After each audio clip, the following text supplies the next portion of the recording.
Hello, good morning, everyone. Hi, good morning.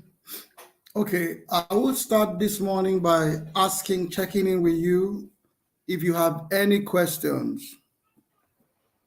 Yeah, let me know if you have any questions. I will start with your questions first.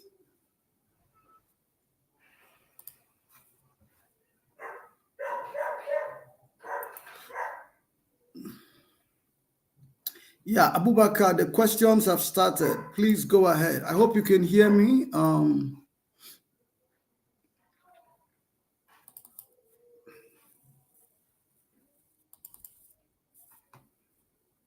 I hope you can hear me. Please let everyone in the Telegram channel know that we have started.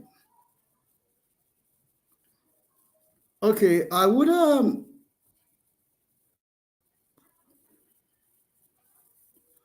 any questions for me before we start?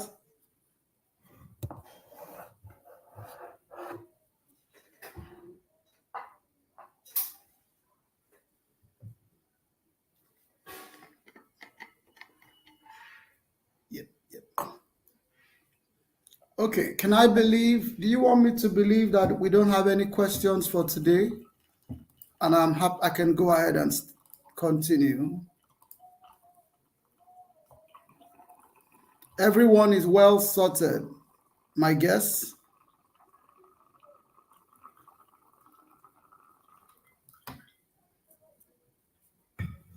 Okay. All right, just let me get stats from 3 people. Everyone just drop a start. So can we, good day, Mr. Tito, please, where can we, loud and clear, hi everyone. Morning, network is poor today, God help us. Someone is saying network is poor. Is it from your end or from my end? Someone is saying they can hear me loud and clear. Which of them should I take? Morning. How can I fix in more than 2 charts into my dashboard? It's Gohene. I'll talk about that. So I'll take your question for number 1. Any other one? Has the Q&A started? Magaji, absolutely, we're there already. The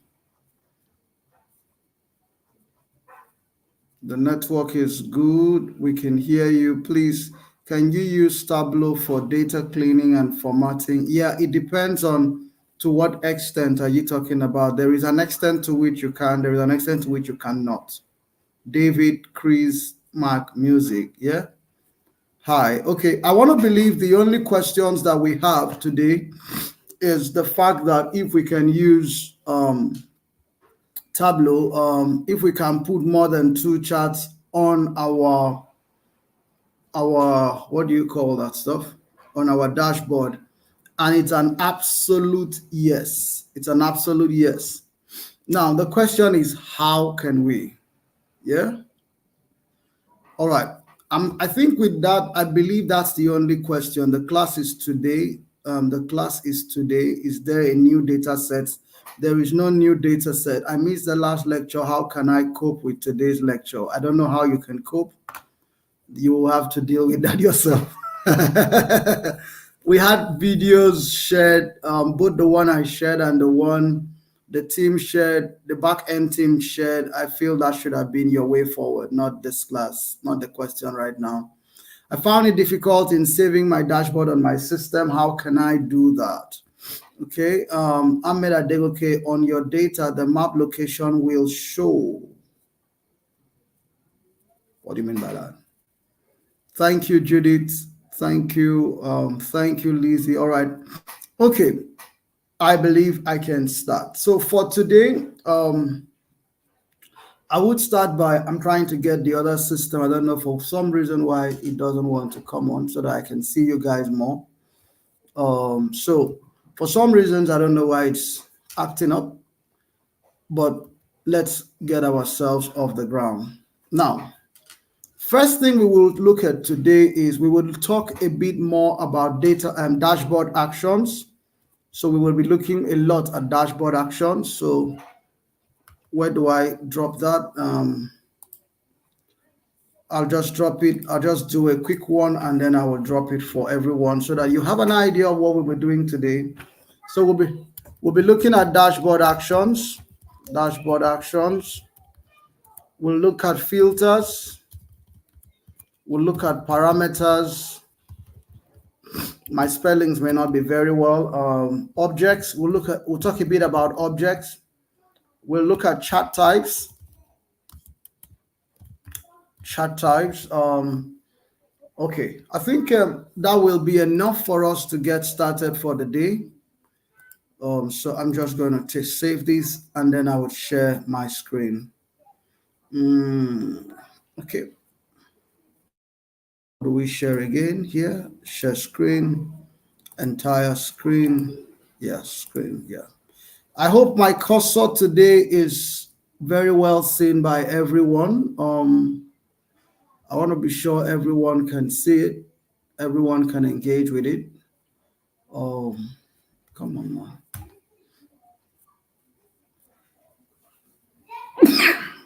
The IT support team, I just want to ask, is this link you gave to me limited to only one system?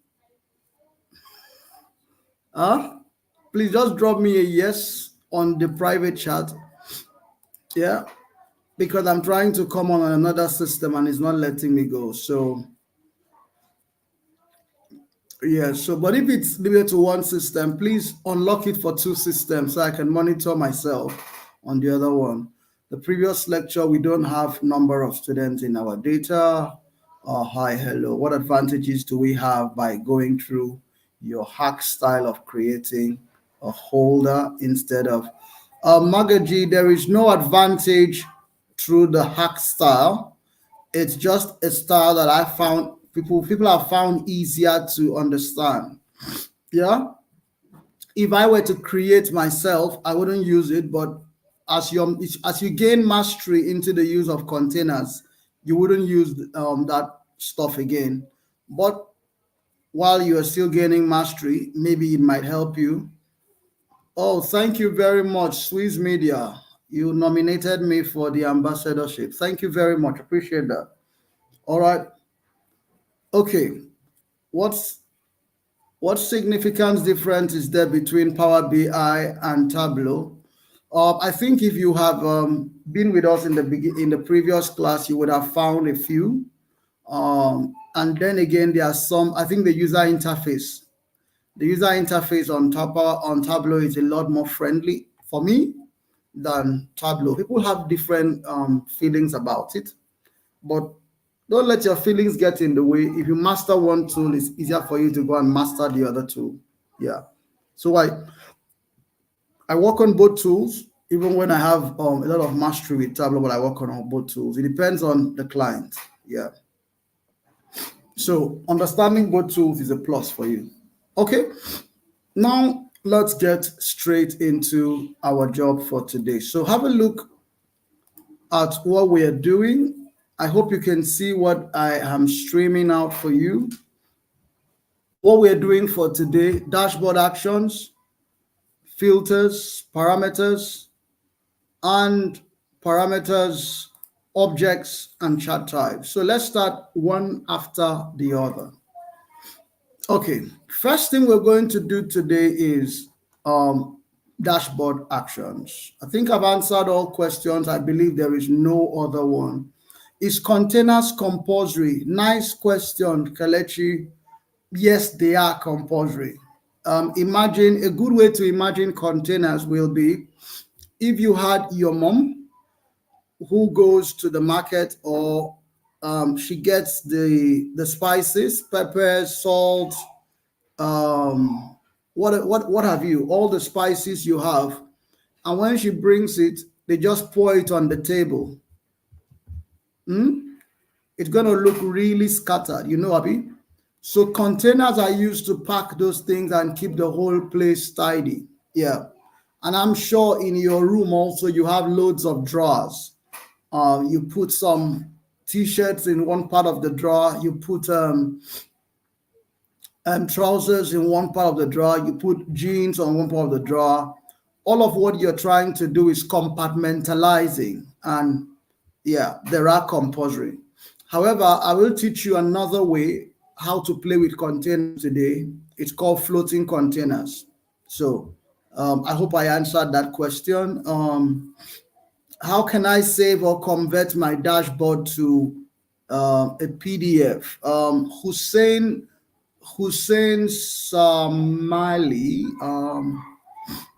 Hussein Samali, I'm just going to see if I can drop you, chat me up with that question. I'm going to drop you a Telegram link that might be of better help to you. Yeah. But if we have the time today, I will cover it. But if you chat me up on Telegram, I'll drop that for you. Yeah. So, what else? What have we not spoken about?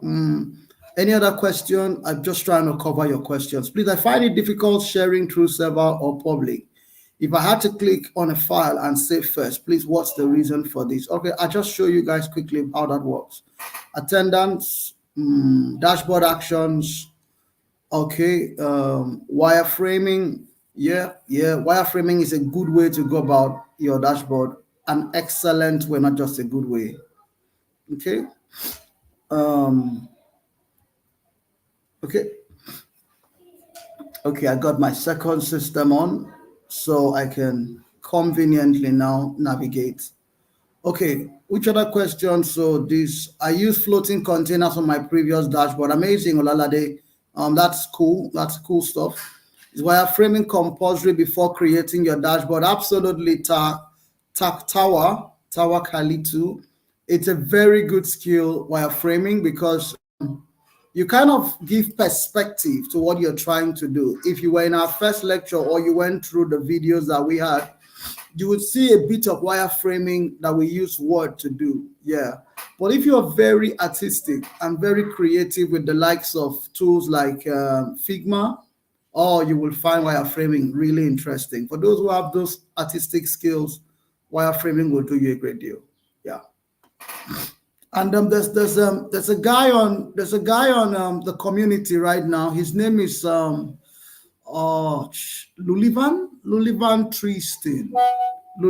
Tristan. Physical students have joined now. Yeah, all right, cool. There's a guy on the community. He's called what did I call him?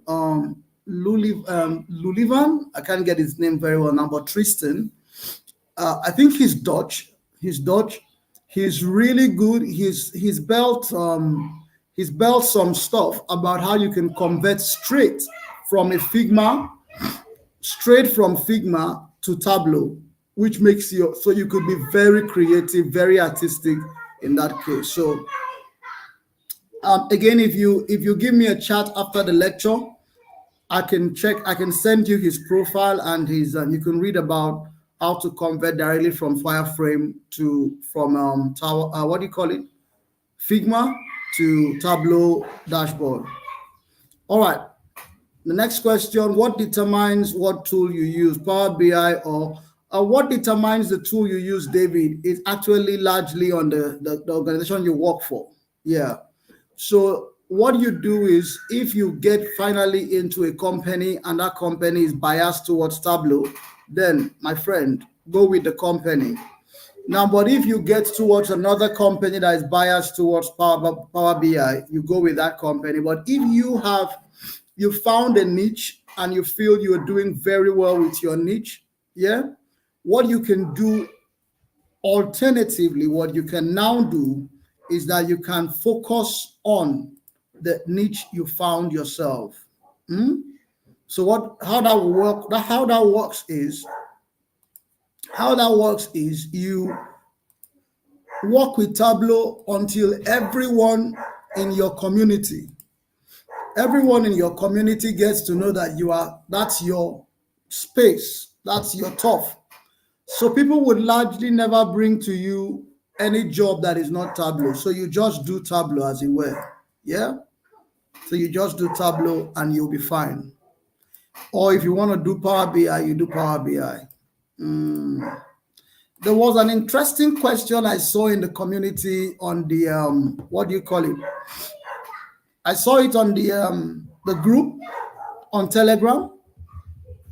Um, John Ominu, you would ask me for the PDF stuff after the class. Just drop me a chat. I will drop it. Drop me a chat to remind me. I'll drop it on the group. Yeah. Now, if you there's an interesting question I asked. I saw someone ask. I didn't have the time to talk through it, so I kind of had to leave it off. The person asked a question saying, "How do you determine the number of charts that you are going to build on a dashboard?" Yeah, I don't know if you guys saw that question, and I'm not exactly sure if that question was given an answer. I don't have an idea though, but I want to believe that, let's say it was not given an answer in the community, so I'm just going to quickly give you an answer about it. Ready for the answer? I'm trying to share my entire screen, but it doesn't seem to work. So I might have to share one after the other. Okay, so first and foremost, the first way you may want to go about that, is you do this. Yes, the last class we had, I did share with you guys something around how to, what do you call it? How to identify areas to analyze. You remember when we talked about the chat GPT stuff? And if you also went through the video, I don't know if this is not the one. This is not the one. So this is absolutely not it.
Hello?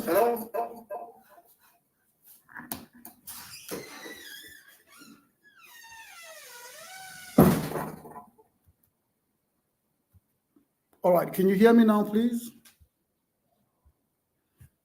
Yeah? Let me know if you can hear me. Welcome back. Okay, thank you. Okay, I think I have answered all the questions, and let's move straight to work. So let's start by looking back at where we stopped. So I'm just going to share Tableau. Let's go with the entire screen. I hope that works now for us.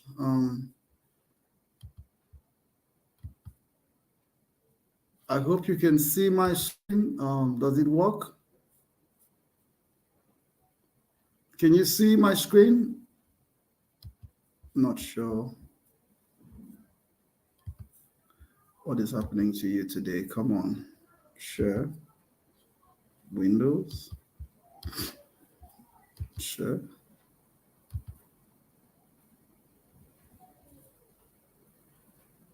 Okay, I think that's loading.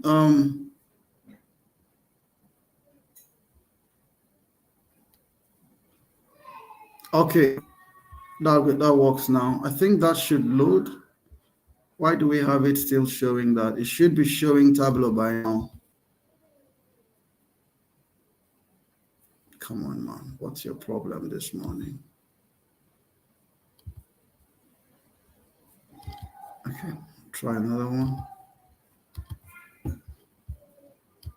Sorry, technology. Sometimes it's an idiot.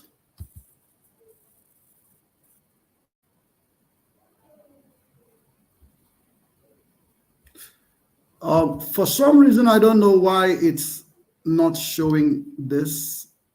Tableau is not coming on, and I can't tell exactly why. I think it is now. Give it some time. Let's see. Oh, you can see my screen. Oh, okay. Okay, it's loading quite slowly on the other screen I'm monitoring with. Okay, so perfect. Now, this is where we arrived yesterday. So I'm going to answer a couple of questions as we go. First and foremost, we want to talk about dashboard actions. Dashboard actions.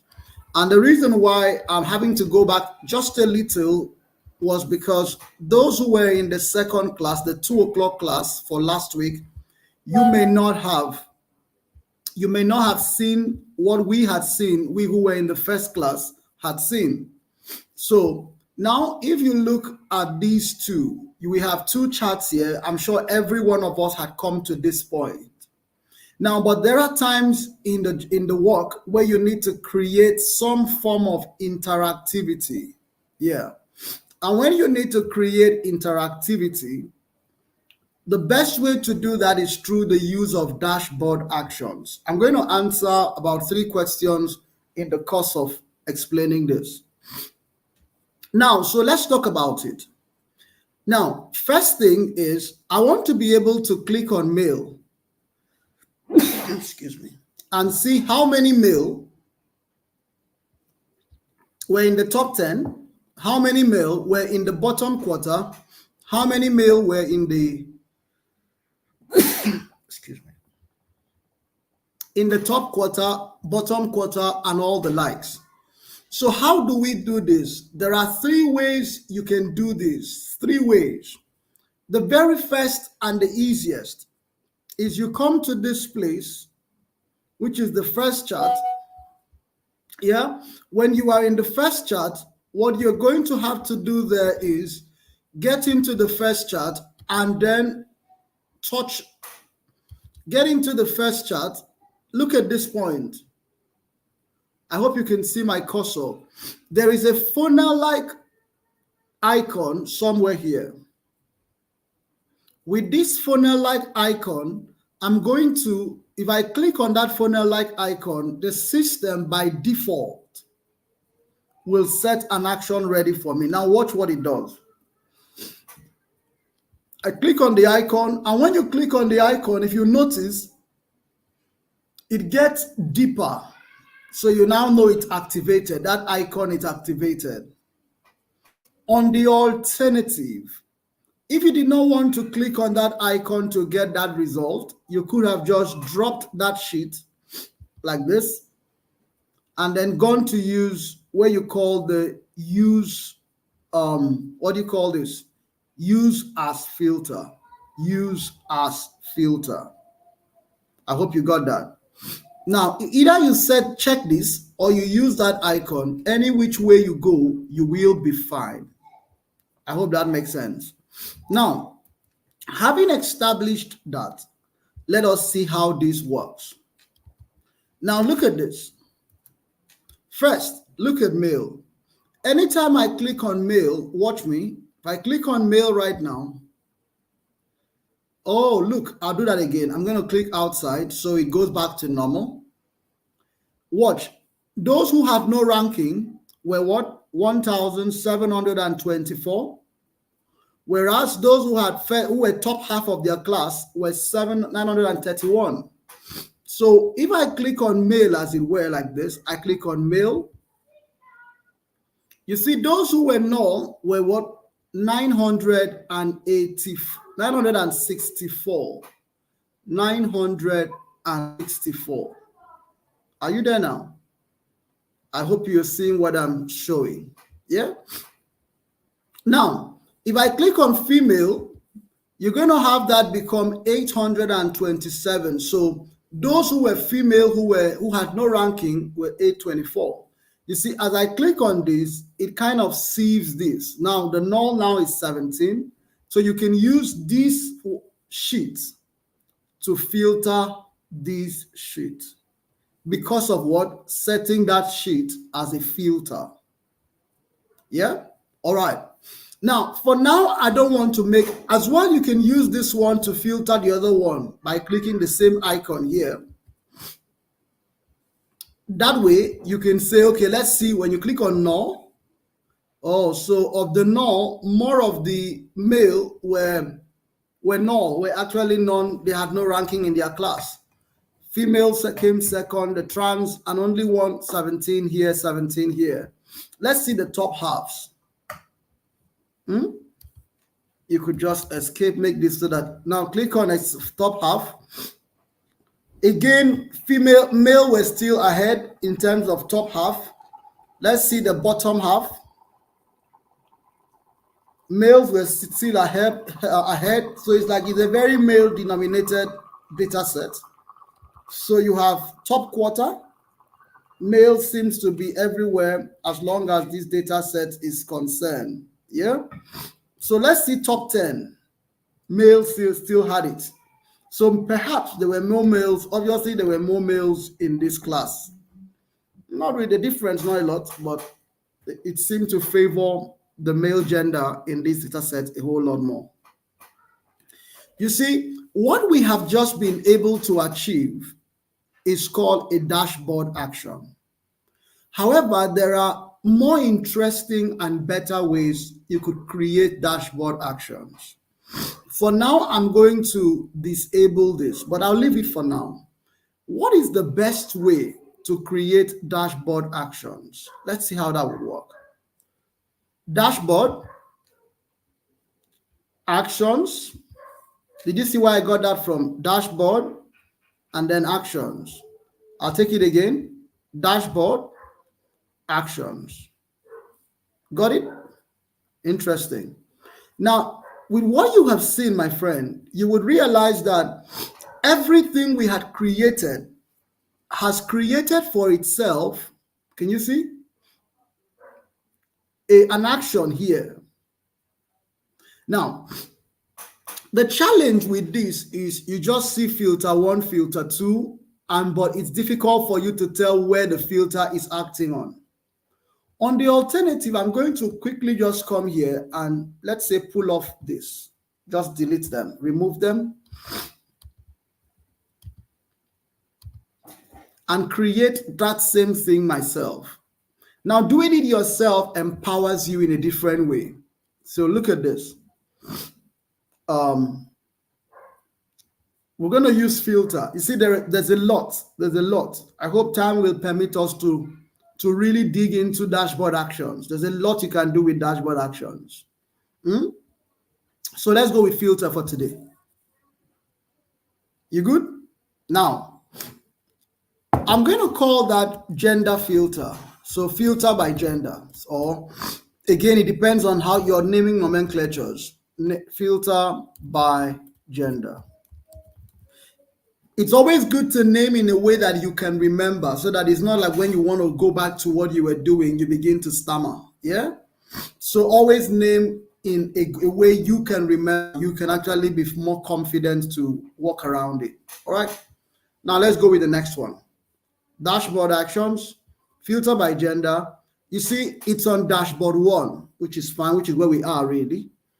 I'm going to, now this is where the control should come from this data set, from this sheet, this worksheet, this one, gender distribution. Are you there? So I set it there. Now, I want you to be able to influence everything. Yeah? Again, you can as well take this, uncheck this one. So the ones you want it to influence, you check those ones.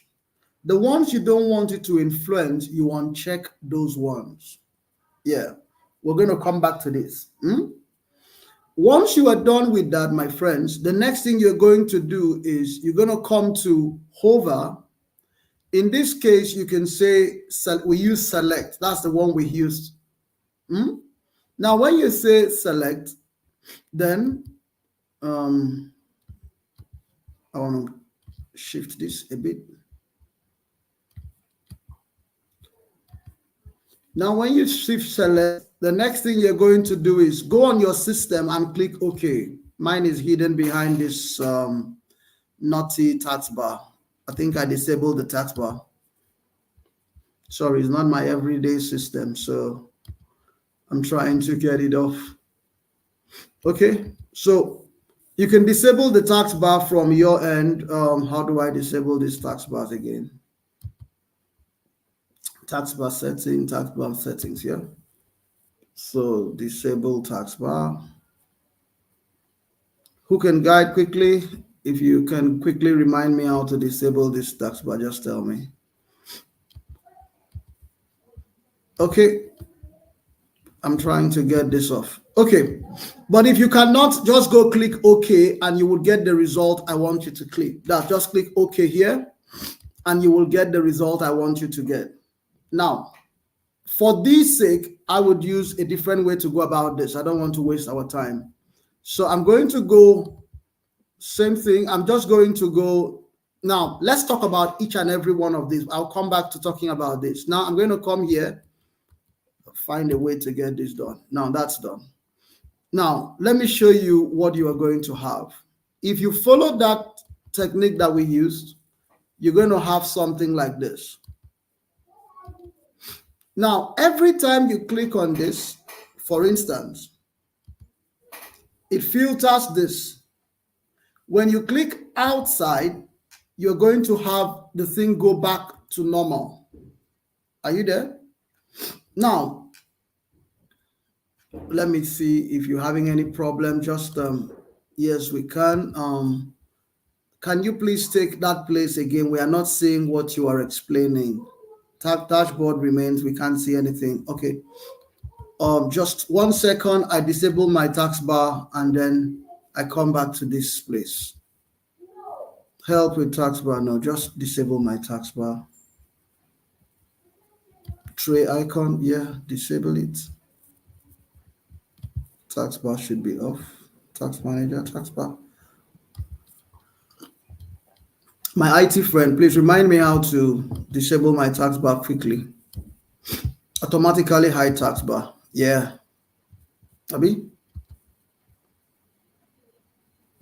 Show badges on taskbar. I've forgotten exactly how to get this off. Huh? No, there's a way to take this off. Come on, show any window on taskbar.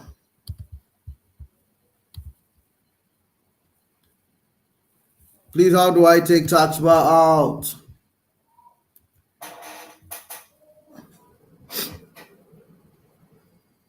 Why do I have so many issues today? Okay. Okay, I'm going to go back again. Please just stay with me. I don't want us to spend time discussing what we shouldn't waste our time on. Because when you're looking for things, it's always a bit difficult to find them. Now, go back with me to where I was. Could you share the entire screen? I thought I'm sharing the entire screen. Am I hiding anything from you?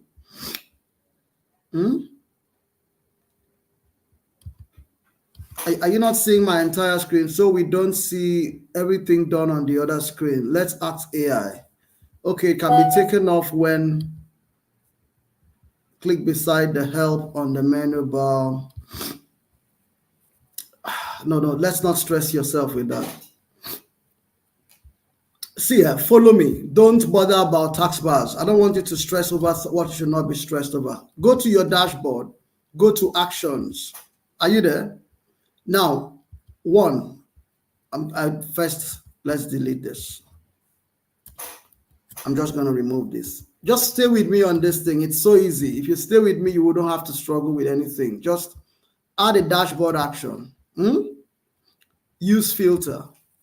Give it a name. Gender filter. For some reason, today is just a lot of fun for me with my system and all of that. Now, this is where the control is coming from, gender distribution.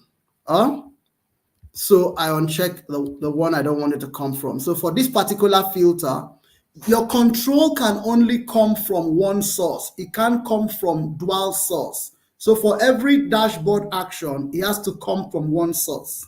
Is that okay? Now, where should the control hit on? You can see it can hit here on what? Both of them, the two charts we have. That's not a problem. Now, how should the control be done when you select something? So I use select. Are you there? Now, if you are on your own dashboard, if you are on your own system, if you scroll down below where this is, what the dashboard is covering at the moment, there's something the dashboard is covering at the moment that if you scroll below this, you see below this place where you have remove, if you scroll below remove, what you are going to have is actually an OK button. See it there. Can you see it? I hope you can see when I lift this stuff off. Yeah? Yeah. So if you can see it, if I press OK, I could just tap my screens to take it there. I want to tap my screens and take it there. I didn't get that done. Ouch. Okay, please can someone just call me on WhatsApp and then tell me how to pull off this fast so that my mind can stay stable. I want to do it myself. Talks about view. I don't want to view you. What's your problem?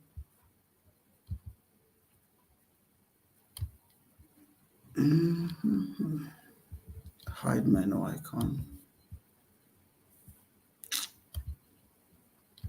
Tray. Okay, system tray. Let's see. Show badge on taskbar. No. Show flashings on taskbar. No. How do you just off taskbar? Share any windows? No, that's not it. Always on. No. When bar is full, never on. No. Edafe, can you help me? Are you there? Can you help me? Just take this off. Remind me how to take this off. How do I take my dashboard off, my taskbar off? Personalizations. If you are on any platform, you can call me. It's easy for you to call me than to chat. I won't see your chat. Icons only hide it. Copilot on preview. No, I don't want you on preview. No. Touch view. I don't want to view you. No, no, no. This is not what I'm looking for. Widget. Come on. Is there anyone who can help me when keyboard is attached?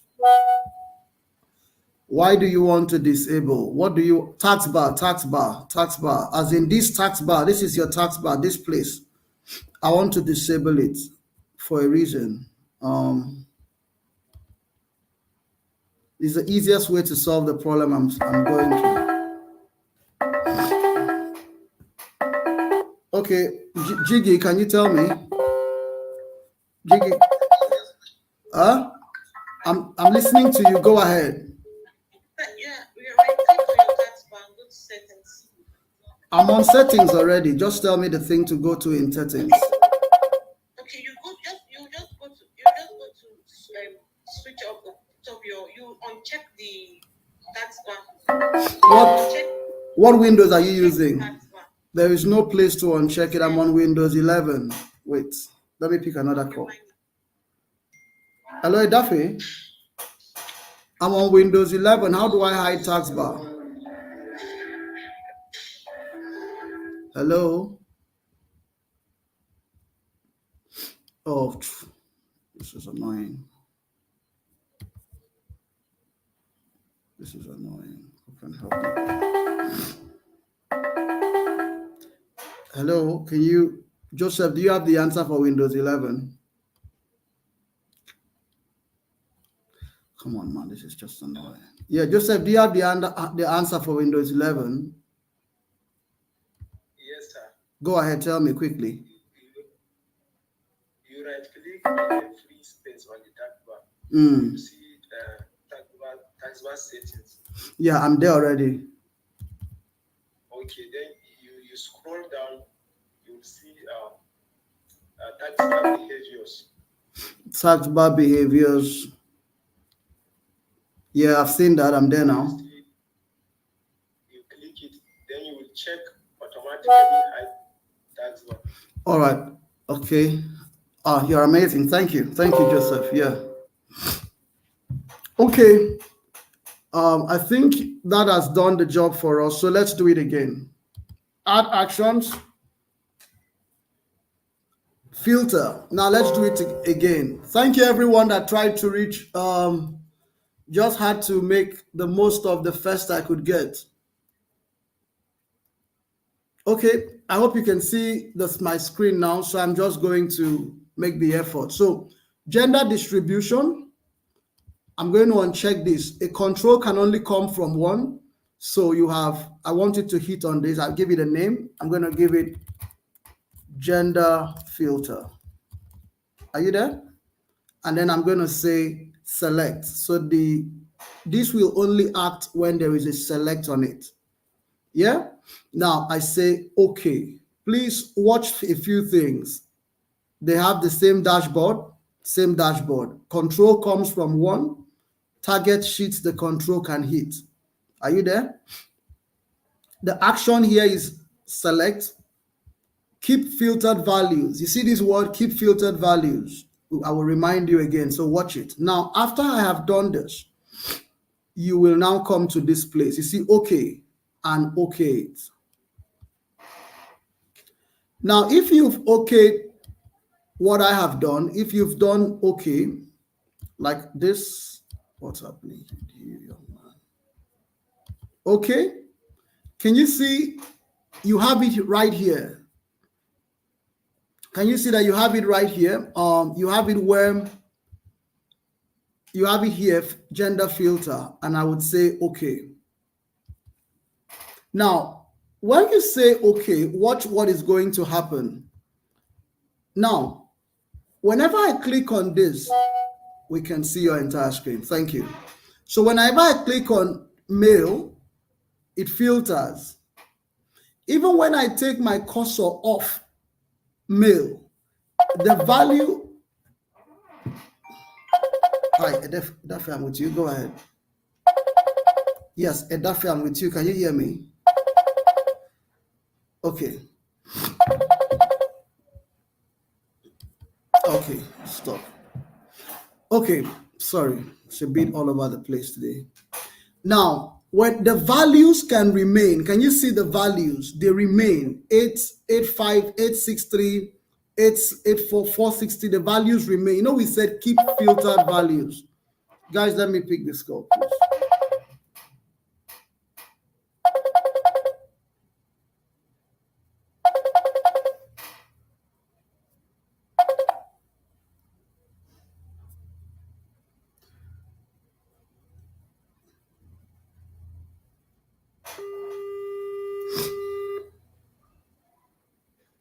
Hi, Def, are we still having problems? Yeah. Yes, it's as if what you are saying, we are not seeing it actually.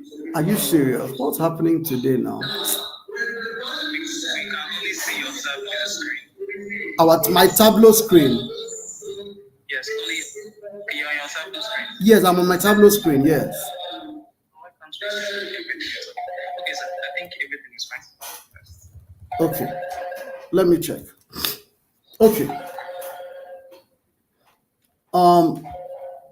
Okay. Now I want to redo what I have done. If you look at dashboard actions, I think now I can monitor what is going on because my second system is on. So I'll be monitoring your comments from here. We can't see what you are explaining. All we can see is the screen showing my first V's. Okay, you can't see actions. Oh, what do we do? Okay.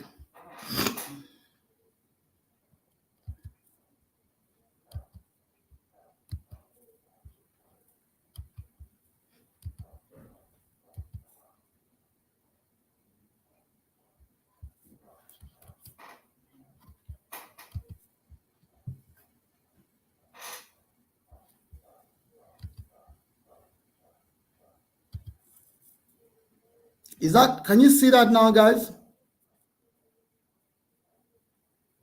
Yeah, can you see that? Okay, I think you can see this now because I can see from my second monitor. Okay. So I'll do it, I'll take it all over again. Oof. We've had to do the same thing for so long today. Okay, so from the beginning again. Okay, dashboard, actions. Are you there? Create an action, add an action. The kind of action we're focusing on this morning is filter action. Can you see the filter action? Now we give it a name, gender filter. Now the dashboard where that thing is going to happen is dashboard 1. Everything is dashboard 1. That's fine. This is where I want you to pay some attention. An action can only come from one source. And in this case, it will come from where? The gender distribution worksheet. So I'm going to uncheck this one. And then we're going to have this one. Now, I can leave it at this 2, not a problem. Having achieved that, the next thing you will pay attention to is, because I want it to touch everybody, the next thing we're going to work on is going to be menu, select, or hover. In this case, I want to go with hover. Yeah, I want you to see the peculiarities of all of this. Hover. Now we're going to keep what is already there now, which is keep filtered values. Keep it. Again, there are use cases for everything. So I'm going to just show you around the room, and then you begin to see how these things work. And I'm going to say, okay. You see the filter? It has now come, it is now a filter on the dashboard. So it's there. And I say, okay, it gets into work. The first thing I want to remind you is the word hover. Remember the word hover. It means that whenever I hover, can you see, are you seeing the changes? As I'm hovering, It's changing in the other worksheet. Yeah, I hover. Whenever I'm not clicking, I'm just hovering. Yeah, I'm just hovering. Now, again, when I hover, I'm not even clicking. I've left it. My hands, see my two hands up. But the student's ranking is still showing the data from the one I hovered last. You know what we did? You know, we said keep filtered values. Remember that thing we said? What's hovering? Abubakar, hovering now, hover, to hover around something. To hover, just check hover, H-O-V-R-E-R. Now, like the way you take your mouse and hover around the screen, yeah? That's hovering, yeah, just yeah. Now, even when I have swiped off that worksheet, I've swiped off, the data set is maintained for non-disclosed. Why? Let's go and see why. When you go to dashboard, go to actions. See that filter? Edit it. Open it up. You remember you said keep filtered values. Yeah, remember you said keep filtered values. Now, if we say show all values, it means after that experience, don't keep the value of the filter. Show what? All values. Watch what happens differently. Okay. Now, the value of this at the beginning was 174. When we hover to male, it will filter for male. But once we are off that environment, the answer goes back to normal. I hope you can see that. So it depends on the instruction that you are giving it. That's the result or the outcome you will get. When we hover on it, see, we hover. Once we go past, we go out of that environment, it gives us back the values that were there previously. So this one says return back to normal. The other one says keep filtered values. Now, again, if you don't want to hover, because this hovering idea could be very noisy, particularly when you have a dashboard with many sheets, it could be very noisy. So you may want to say, okay, go back to dashboard actions. And then you say, edit this. And instead of what hovering, I could say select. It means before the action or the event that must happen, the event that must happen before you filter is a select must happen. So, okay, when you click on mail, you have to, if you hover, now, let me go out. If you hover on this, nothing changes. You need to select before something can change. I hope you got that. If you don't select, nothing changes. So when it comes to dashboard actions, it's your exclusive reserve to decide what you want to happen to it. Your exclusive reserve. Oh, got it? Okay, so I think that's a bit about dashboard actions, and you use it to create dashboard filters around the place. There are some very complicated dashboard actions. Yeah, there are some very complicated ones.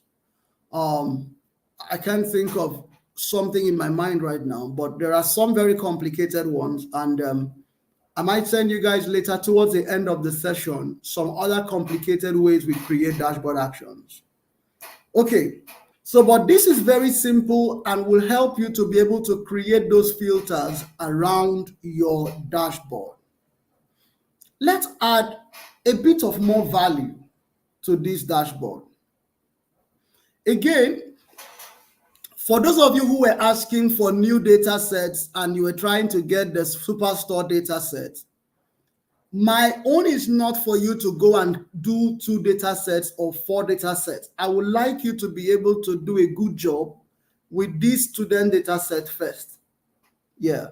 The data set that I used to train in the video was to give you concept. Yeah. The one I want you to use for this class is the one that I shared with you. And I gave you a link of what we are all trying to achieve. So I see if I can find, if we can take you there one more time, I'll show you. There is a link of what we are trying to achieve. Yeah. So this is the link of what I want all of you to try to achieve. This is it. And that was why I said, if you can, bookmark it so that you can go back to it over and again. Don't jump around trying to do 100 data sets.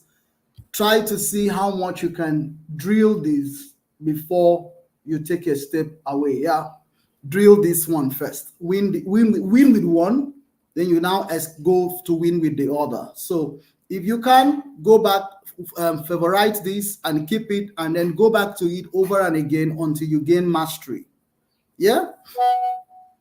Okay. Now, having said that, let us go back to where we were. So back to our journey. So this is still where we are. And this one kind of has, we're building. If you look at here, we have 2 of the data sets, 2 of the charts we have in the big picture. Yeah. Now, let's talk one more thing. Let's add some more value to this, and you would see how dashboard actions could also improve your work. Now, someone asked me, said, are we only doing 2 charts on a dashboard? If you've seen the one that I just shared with you, the one I just shared with everyone in this class, you and I can agree that that's more than 2 charts. So we're not doing only 2 charts. We're only using the 2 charts concept to blow open more of what we want you to be able to get your head around. Yeah? Because if you understand what we're trying to show you in 2 charts, you can actually break it open into thousands of charts and it doesn't matter. So the first thing is gain mastery with the 2 charts, and then use the same concepts really to go deeper and better. All right. So I'm going to go for one more thing. Again, let me just stop this place. Here, watch this. One of the things that we had here, so we have gender, we have this. I want us to do something with this, the number here. Now, those numbers, and again, if you were in our previous class, we talked a lot about, I just see if I can quickly pull similar things that we talked about. We talked about what we call the big ass numbers. Big ass numbers. It's called BAN. Some people call them KPI matrices. Yeah, these are summary of the data. And again, look at this one. They have summary of 97 projects, total these. You see those quick summaries on dashboards. You might also see another one. I'll show you one more, and then we now take it off from there. So again, you want to see in a hospital data set. Let's quickly see what this one says. In a hospital data set like this one, you want to have an idea about how many patients do we have, how many, what's the average SAT score. You want to also look at things around the average wait time in the hospital. And then you want to look at what you call the department, the referrals. Again, I don't want you to bother with all these details. Stay with one data set for now, but I don't want to see how this comes across for dashboards. All right. So go back to where we are and let's try and see for ourselves how many students do we even have? It's very easy. You create what? A worksheet. And call it what? Give it a name called number of students. If there is anything that we have said today that you have missed, I will appeal to you, please go back and watch the previous 2 videos I had shared with you and the ones for the last weeks that we shared through the ideas YouTube channel. please watch them again from start to finish. You will pick up a whole lot. A lot is contained in those 2 videos and even the work we did last week. Yeah? Okay. Your actions are not playing, are not displaying. No, they are displaying now because I'm monitoring the second screen. So check your end. Ayesh Shama. All right. So we've opened a new worksheet and we've called it what? Number of students. How do we figure out the number of students? If not the fact that it's not, I can't hear you guys talk. I would have loved you guys to be the one to give me an idea how to go about this. But one simple way could be for us to just simply count the number of students. Remember? Just count them. And if you were in class also in our last class, we had done that into a calculated field. Remember? Good. So we're going to just quickly use that.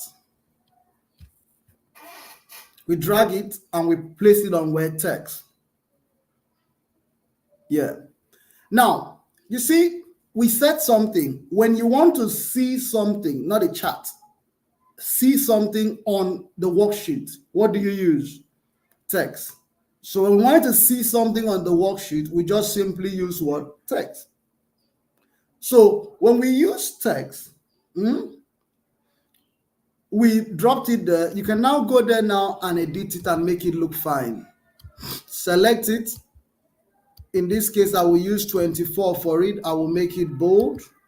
Let's say we're using Arial, for instance. Apply that. Can you see that? Then go down and then you say number of students. So when it comes to design techniques, those of you with UI experience, I'm sure you will thrive with design experience a lot. So you can just call it students. But if you don't have a UI experience, I still would encourage you, because I didn't have one when I started my journey in data. So I'm still going to encourage you. Don't give up. Don't even let anyone tell you that you are not good enough. Keep trying. Keep studying what other people are doing, and you can become very good. Really, it's a matter of time, consistency, and interest. Yeah? So you see, students, I made one 30, made one 10, made one a lighter gray, and then said apply. Someone in the class is saying, I don't have number of students in the table. Were you in class on Saturday?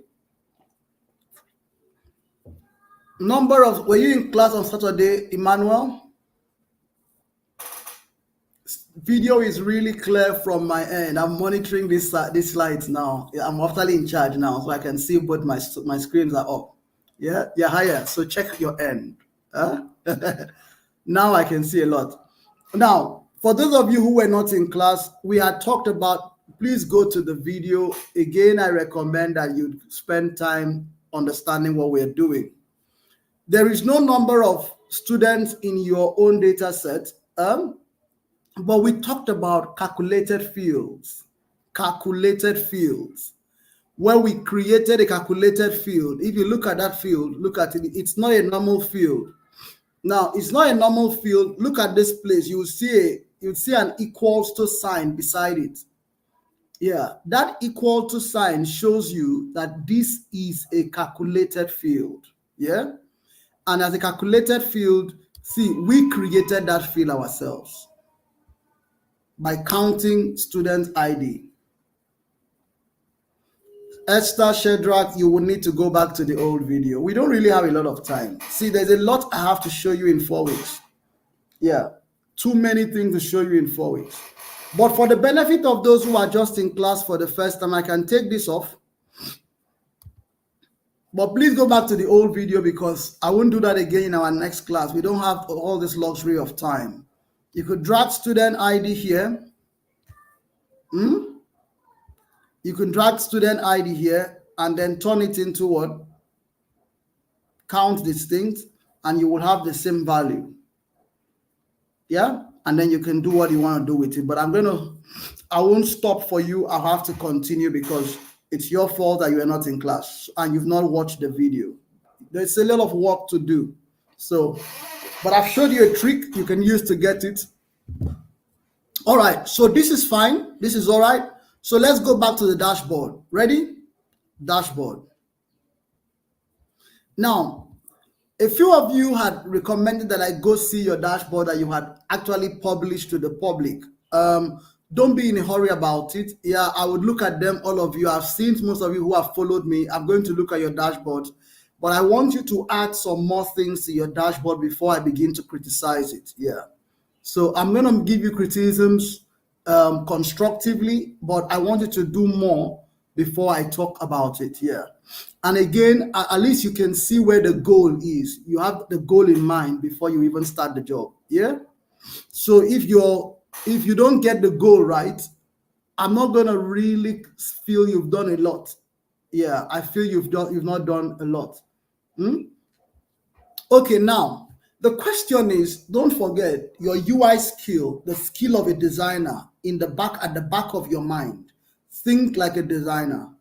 And in thinking like a designer, you want to think and ask yourself this question: where should I put that thing? So one way you can do that, again, I'm thinking for you now, but when it comes to your own stuff, you would think for yourself. For those of you who have been asking if I can provide some form of mentorship, what I will be doing for you is giving you data sets to try what you've learned in class.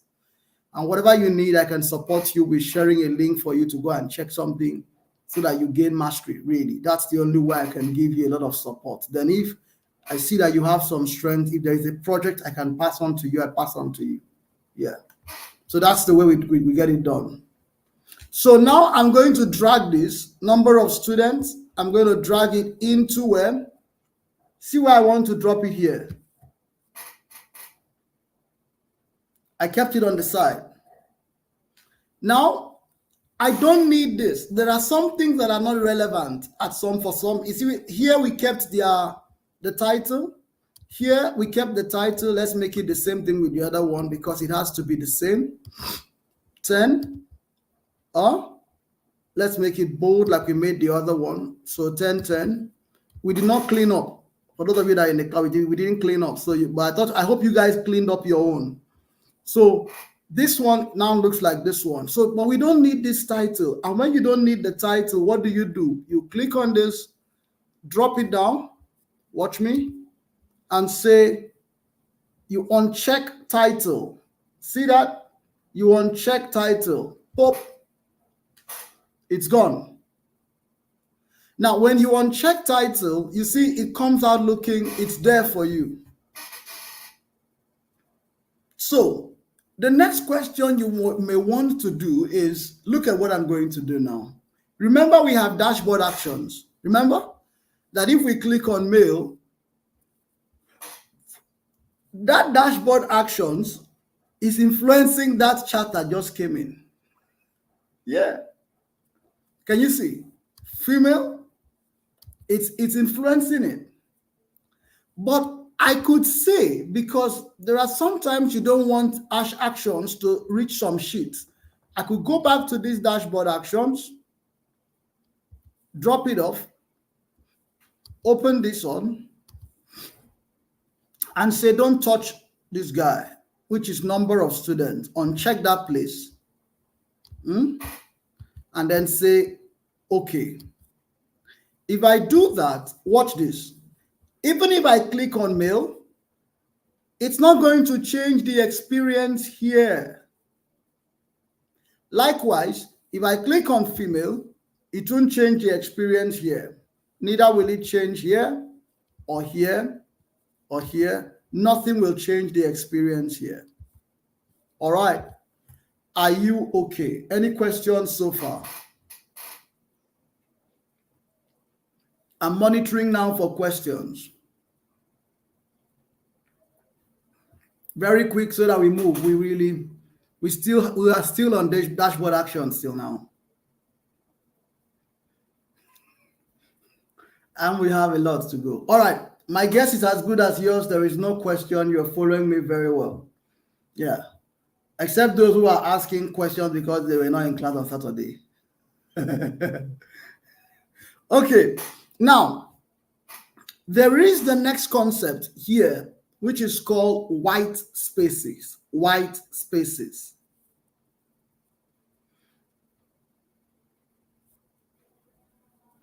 I don't know what you call analytic class or business intelligence. I wouldn't know all the details. That is the way you guys, the nomenclatures are formed for the classes. But if you are in this class, you're good. From the BI class, from the data class, all of you should be here right now. Theoretical guidance to what, sir? I use Arial, Arial 30 for the number, and I use 10 for the students. Yeah. Again, that's the artistic part of you. You can play with that part. Why were you here with us at all? Everything happens here. Again, go back to the videos. You see the questions you are asking me. I see that you have not watched the video from last week. Yeah, I can actually conveniently see that you did not do your homework. Yeah, so I can go back to those answers. Do your homeworks. It's very important for me. Okay, let's talk about the next big thing for us to talk about. It's called white spaces. White spaces. So I'm sorry I won't be able to answer questions that show that you did not do your homework. Yeah, because it's hard to go back and back and back. Yeah, but I'm going to show you the next thing, which is called white spaces. Now, what is white spaces? Now, I'm going to take you through to maybe one of the dash. Let's use this healthcare. You see, there are some spaces between this one and this one and this one, kind of separating, white spaces, Susan, yeah. So those spaces are the things that make your work look neat.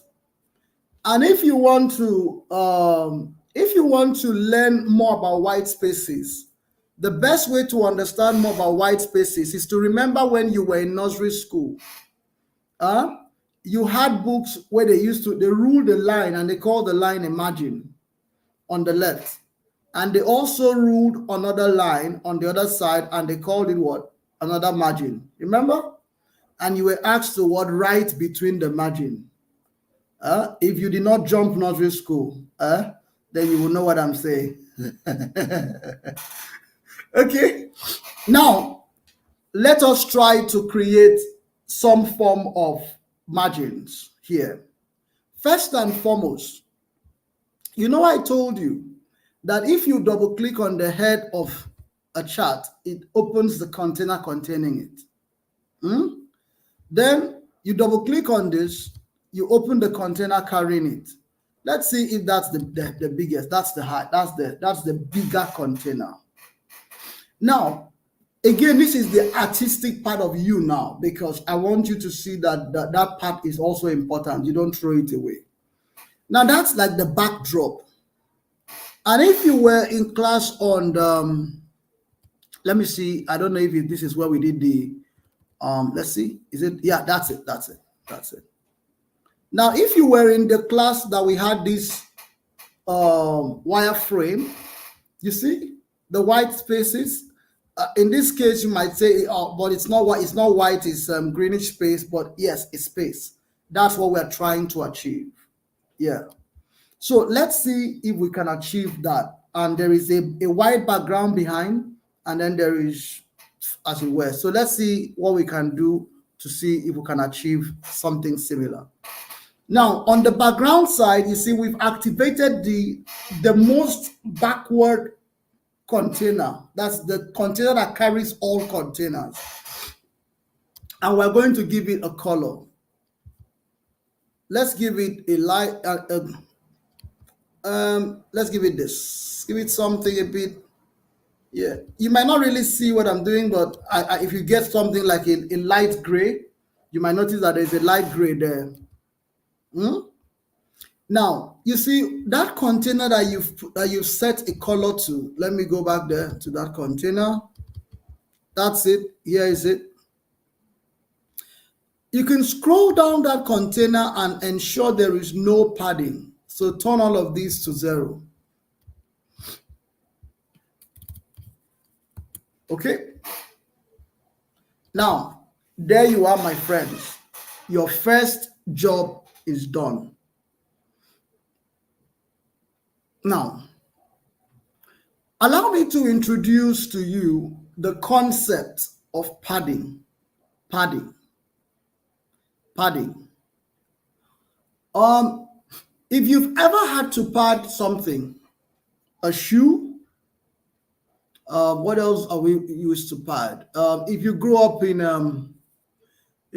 in schools where you had to, either you easily got flogged in school, you also might have to pad your shorts when you're going out in the morning, particularly when you're a junior student. If you grew up in the federal colleges, then you might need to pad.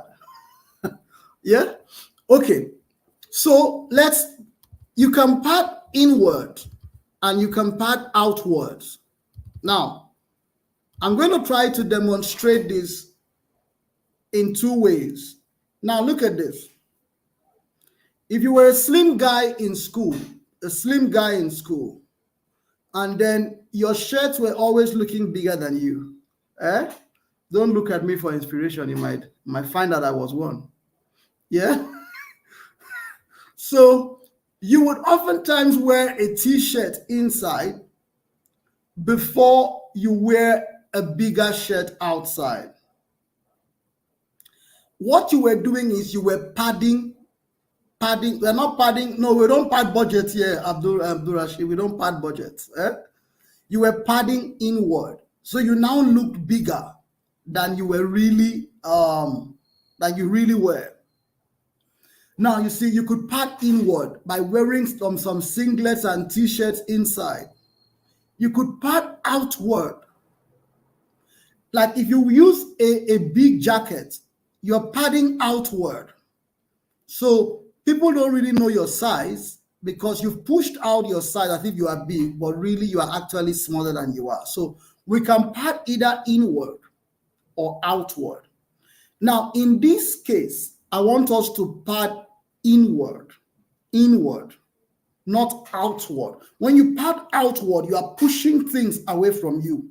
When you pad inward, you're pushing things below you. So look at what I'm going to do. That's the biggest container that we set to gray. I'm going to turn that padding to 25.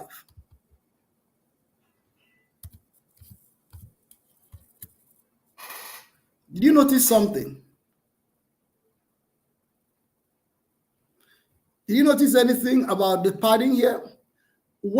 Okay, I'll take it back. Watch the distance. See the distance from my first V's to this top. See the distance.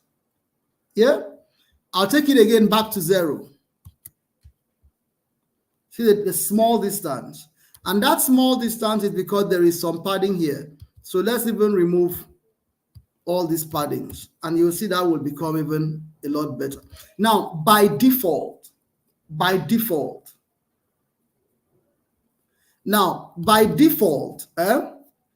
whenever you bring in an object into Tableau, it pads it by 4 everywhere.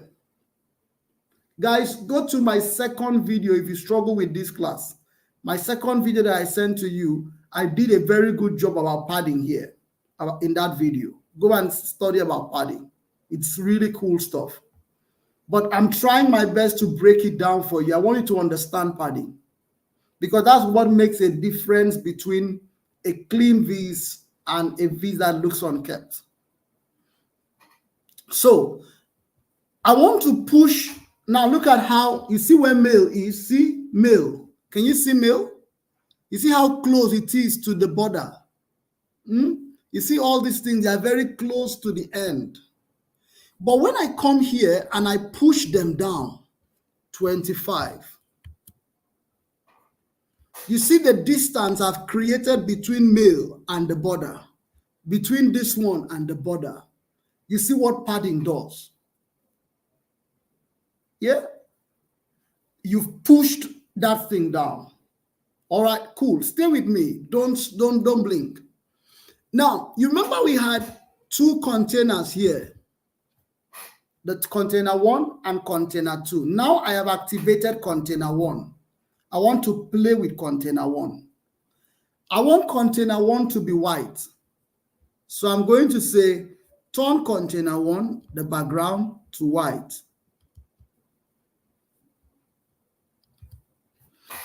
If you've done this, or let me use very odd colors so that you will appreciate what I'm really doing.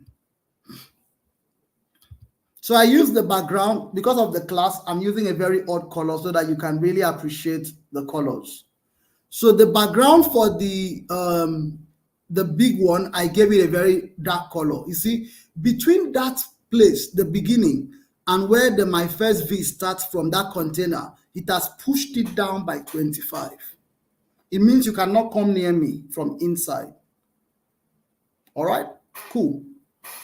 Now, the same thing I'm going to do here. Now, if I do this, now watch what I'm going to do. If you look at where this one starts from, you see this container. It's so close to my first V's container. So I'm going to say, no, I don't like that. I'm going to open this up and I'm going to say pad it from outside. I want to pad it from outside. But I don't want to pad everything. I only want to pad the bottom side so that it will not be too close to the other one. So I'm going to come here and say outer padding. You would uncheck this place. Uncheck this place. Uncheck it, and then you say bottom. Bottom, you say 10.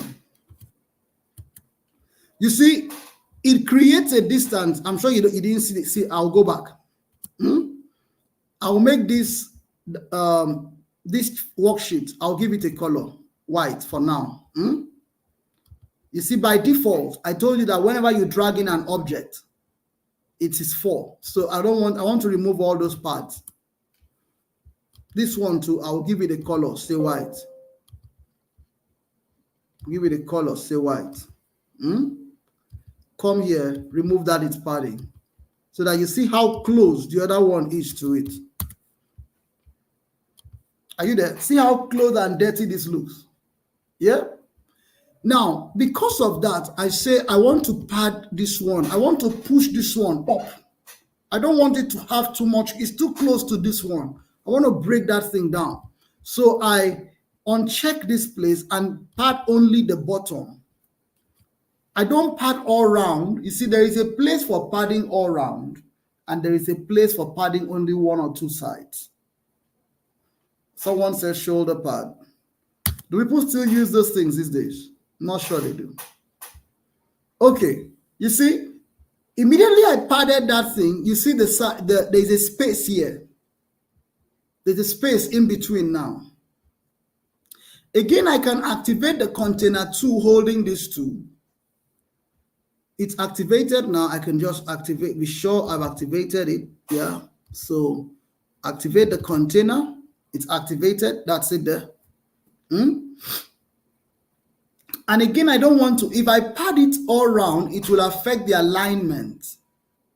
So here I will pad it on the top. Only the top. I'll pad it down. So top. Where is the outer? I will use top. Uncheck the all and just say top by 10. You see, that pushes the space down and gives me more. I hope you're following me. Now, this is beginning to look clean. Now, but you see, these 2 charts are too close to each other. And I need to also pad them. One way could be, I will pad them only to the right. I will pad this one to the right and pad this one to the left. So outer, you see, in this case, I will use outer. Outer means push it outer. So I will do it to the right. And I will push it outer to the right by 5. That opens up that back space for them. And I will pad this other one to the left only by 5. Okay.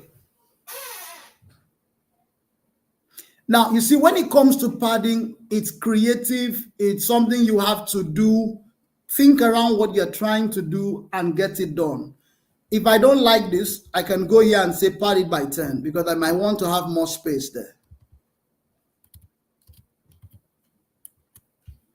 Come here and say this one to pad it by 10 on the left. Are you there? Stay with me. Now, if you look at this, my friends, you don't have any reason but to like this. It's becoming cleaner, it's becoming better. Now, but there is something that I don't like. Please don't ask questions that are not relevant to the class. Superstore data set was shared on the group. These are irrelevant questions to the class. You're causing distractions instead of helping us find direction. Yeah, and we should have been past most of these conversations by now. We've sent all of those things before now. Please, let's not go back again. Now, if you are here, if most of you who have very good eyesight would see that the student ranking seems to be wider than the gender distribution. Now, but because, don't forget, they are in the same container. You see this container thing, we won't run from it. Double click on it to activate that container. Once that container is activated, you see that place, drop it down. When you drop it down, say distribute content evenly. Distribute content evenly. You see, it will share equal amount of space for both of them. But there is a use case, my friends, when you don't want to share equal amount of space for them. Let me see if I can quickly just throw one example at you. You see, the use case here, look at these are all equal spaces. But I'm going to show you one work where I did not use equal space for them. So come with me. I'm just going to quickly pull up one for you. Look at this one. Come on, man, be fast. Look at this one. You see the gender side here was not the same size with this one and this one. So there is a use case where you don't have equal sizes, but there is a use case where equal sizes is a good idea. So the game is understand how these things work. Yeah. So again, you cannot distribute evenly if they are not in the same container. You have to have them in the same container before you go and play that play. Yeah. Okay, now somebody is asking me, what is the use case where you don't distribute them evenly? I'm going to show you that use case right now. Now, come back to the header button. I could open this up. Right click on this. Since we're using Arial, let's just change this to Arial. Give it, make it look nice. Change the font to, let's use 48. Okay, yeah, it looks cool. Now, you see the space between this one and this one. I may want to have this one. I don't want to have, they are in the same container, Abi? But I don't want them to have the same space. So I can come to this place. See, I will drop it down. Watch me. And say edit height. Edit the width.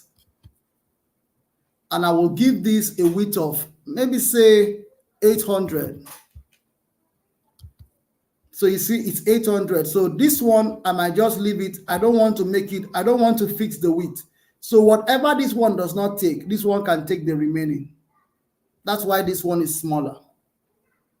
Even when they are in the same container, I can choose the way they operate. You know, I told you guys in confidence that 80% of the time you will be working, you should go with what? Entire view. So come here and set this to what? You see, it's on standard now. Set it to what? Entire view. Watch this.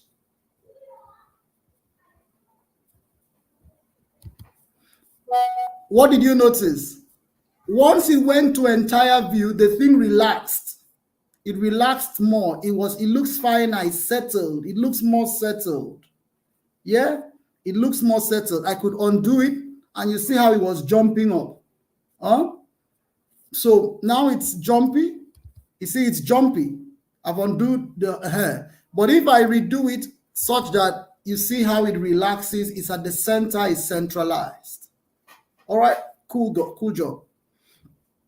Now, if you and me also, for those of you who have eyes for aesthetics, look at the gender distribution. You will see how close it is to the end. It's as if it doesn't have a breathing space. Yeah. Now, in this case, to get it to have a decent breathing space, you have to pad it. But this time around, you pad it inwardly. This place is where you would understand the whole concept of padding. This place I'm going to show you now. Look at this very critically, and you will appreciate padding a lot. Look at the screen now. You can take a screenshot and keep on your screen. Take a screenshot, get a sniping tool, get a screenshot. I want to show you something. Get a sniping tool, get a screenshot. I want to show you something. Are you there? Amazing. Let's do it together. I'm going to go to this worksheet. And then I'm going to say pad it by what? 15 all round. 15 all round. You good? Let's even make it something that is out of this world. Let's make it like 30 all round. I want you to appreciate it more. Did you notice something? It pushes the work inside the white space. Did you notice that? Now compare what you see on your screen now to what you had on your screenshot. Or alternatively, compare the gender distribution to the student ranking. You would see the difference. Yeah, it pushes it inside. The backgrounds are all white here. So you see, inward padding pushes it. You are still in the same space. So it's like it's your house, but it contains you inside your house. Inward padding contains you inside your house, whereas outward padding limits you from really experiencing outside. If you understand the concepts of padding, you will improve your visualizations a whole lot. Same thing we're going to do to this one, because whatever is good for the goose is always good for the gander. 30, 30. And you see, it now looks cleaner. You and me will agree, this is a far cleaner job than what we had from the beginning. All right. If you're still with me, then I can take off. Okay. Let's talk a bit about dashboard objects. You see, I'm going to a bit work on this, my first vis, because I want it to be smaller. I think it's all over the place, so I'm going to make it 55. I want it smaller, and just going to make it to align to the left. Okay, I want it smaller. Again, I can actually come to the container carrying it, and then I could inwardly pad this container. Yeah, I could inwardly pad this container. And this, you see, all the while I've been padding the same thing all around, but here I don't want to. You remember when I padded gender distribution? When I padded gender distribution, when I padded gender distribution, you know I padded it with I think 30 all around. So the distance from this white to where male is 30. Yeah? If I want to do a good job too, I will create from here to here will be a 30. So on the left, I'm going to pad it 30.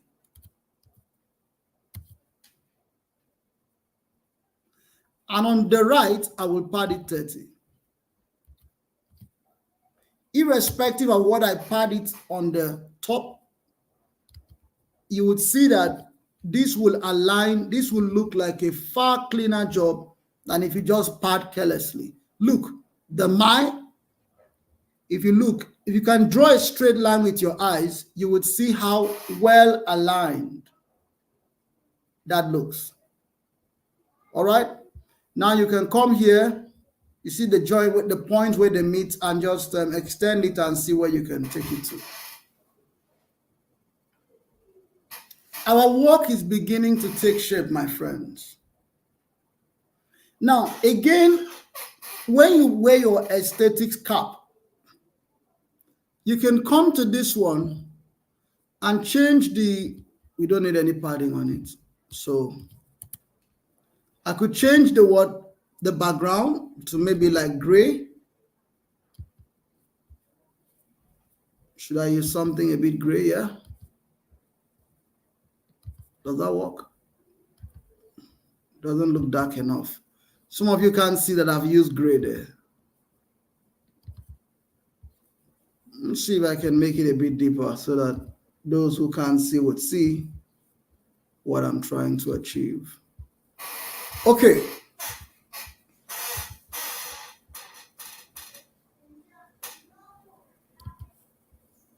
Format. If you don't want to use that, use this one. And just use a gray here. See if that works. Yeah, that works.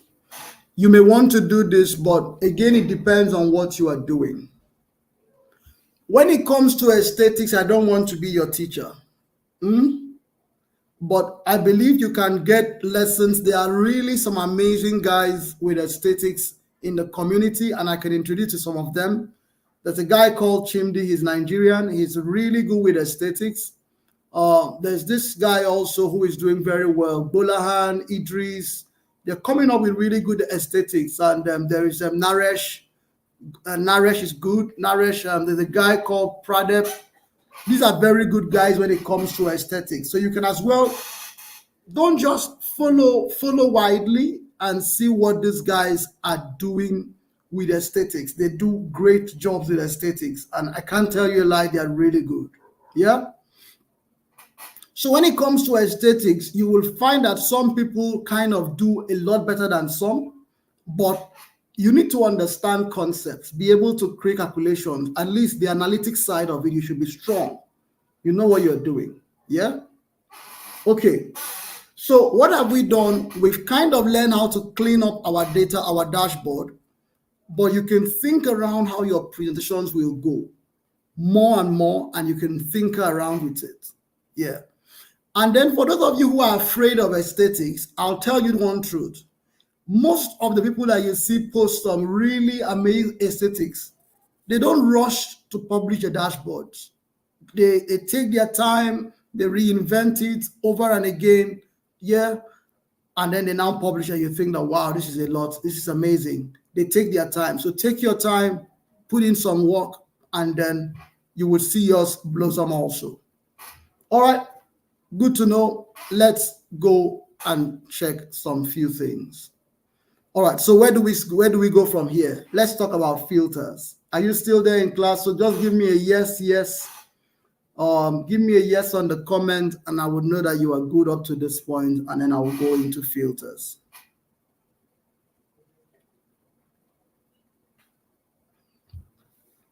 I got one yes. Thank you, Mosu. Thank you, Damian Knox. Abiola says it's a yes. All right, so we can now take one step forward. Amazing. Now, when it comes to, I'm not so sure if I introduced in the last class, But if I did not, I think it's a good time for me to introduce filters. I will introduce filters and then I will go on to introduce parameters. Okay. And if it's a really busy this week that we just finished, and next week it's quite a tough call for me. But if I can, I will do a full video around parameters and share with the team between now and Saturday. But if I cannot, I'll give you 2 videos next week. Yeah. So that will help you in your journey. Now, stay with me. I want to just drop some things. Did you notice that we were looking at here gender? But there is, before I go, I want to show you one more thing. Please pardon me that I'm throwing up new things when, as my mind tells me, I want to throw up new things. I saw a message on the chat. I think someone was asking on how to throw up percentage calls. Yeah? So I'm going to show you. Now, I'll show you an interesting way to go about it. Look at this. You see the way you have student stuff here? Can you see? Yeah? If I went to do some, I want to do percentage now. This is where I'm going to do. Whenever you want to duplicate stuff on a dashboard, what do? Control and drag. So I'll press my control down, even though you can't see my fingers, but control is pressed down at the moment. I will drag this stuff and I'll drop it somewhere else. For now, I'll put it on columns. Just because I want to duplicate it and keep somewhere. Are you there? All right. I'm sure you're there. Now, because it's now in columns, I can scope there. I'm going to drop this down. And I'm going to go to quick table calculations. Quick table calculations. And I'm going to say percentage of total. You could use rank, you could use percentile if you are good with statistics, moving average, depending on where you're going. But for today, percentage of total. All right, that's done. You can't see it, I know. The reason why you can't see it is that it's not in label. And why I did not bring it straight to label is that there is already something in label already. That same thing is already in label. So if you want to do it twice, it will not see it. Now that I have created it, I'm going to now drag it and drop in label. So it's now there in label. Can you see it now? Make it look nice. Always think good aesthetics. I'm going to open label. And then I'm going to open a bracket so that it will sit in a bracket. So I'm going to put it in a bracket like this.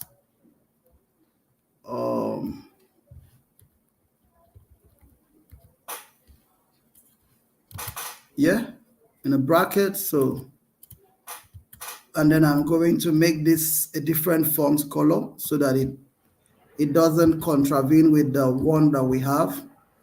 Select this. You could make this a smaller. Just trying to make it, give it some more powerful aesthetics. Yeah. Okay. Do you go here? One. All right. You there? Apply this. Okay. I could even go back there. Select it all. Align it to the left so it looks neater. Apply. Okay. Now, can you see the percentage is under here with light gray while the number count is up there? That's a cool way to represent this.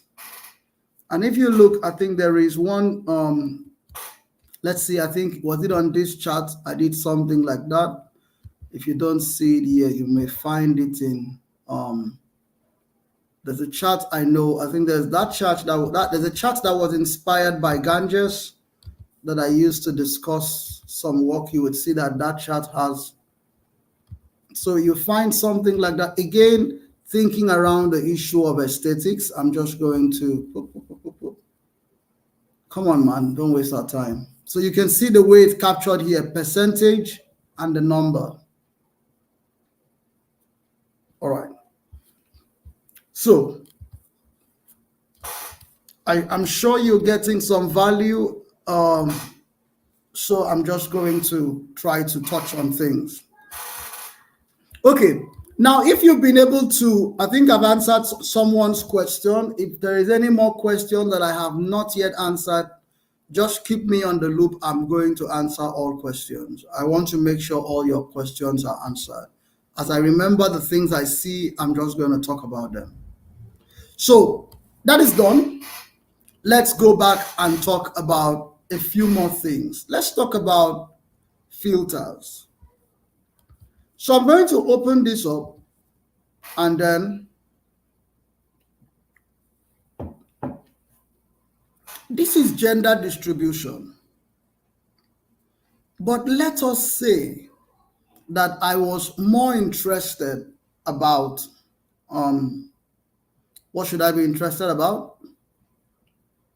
Only students that wrote SAT.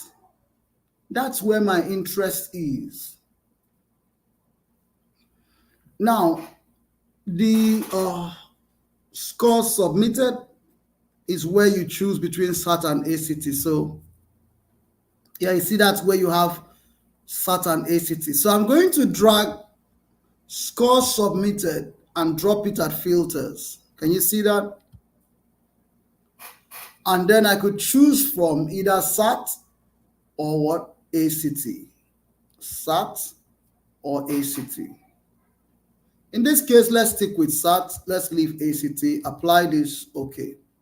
You see, this is a very good way for you to drill in and find out just for those that were SAT oriented. Now let's say that, okay, you are not really, you could even show this filter here. You see, I've showed it here, it's here now. If you want to take this to the dashboard, you could bring it here, open this up, you'll see that filter because you've showed it. Just look for filters. Where are they? Filters, can you see it here? Filters, yeah? And then what's the one? It's called score submitted. You could have it somewhere so that anytime you want to filter, you can filter like this. It's really up to you. Now, you see, this type of filtering, I don't want to go deep into it. There's a use case for it, but there are other better ways to create filters. Yeah.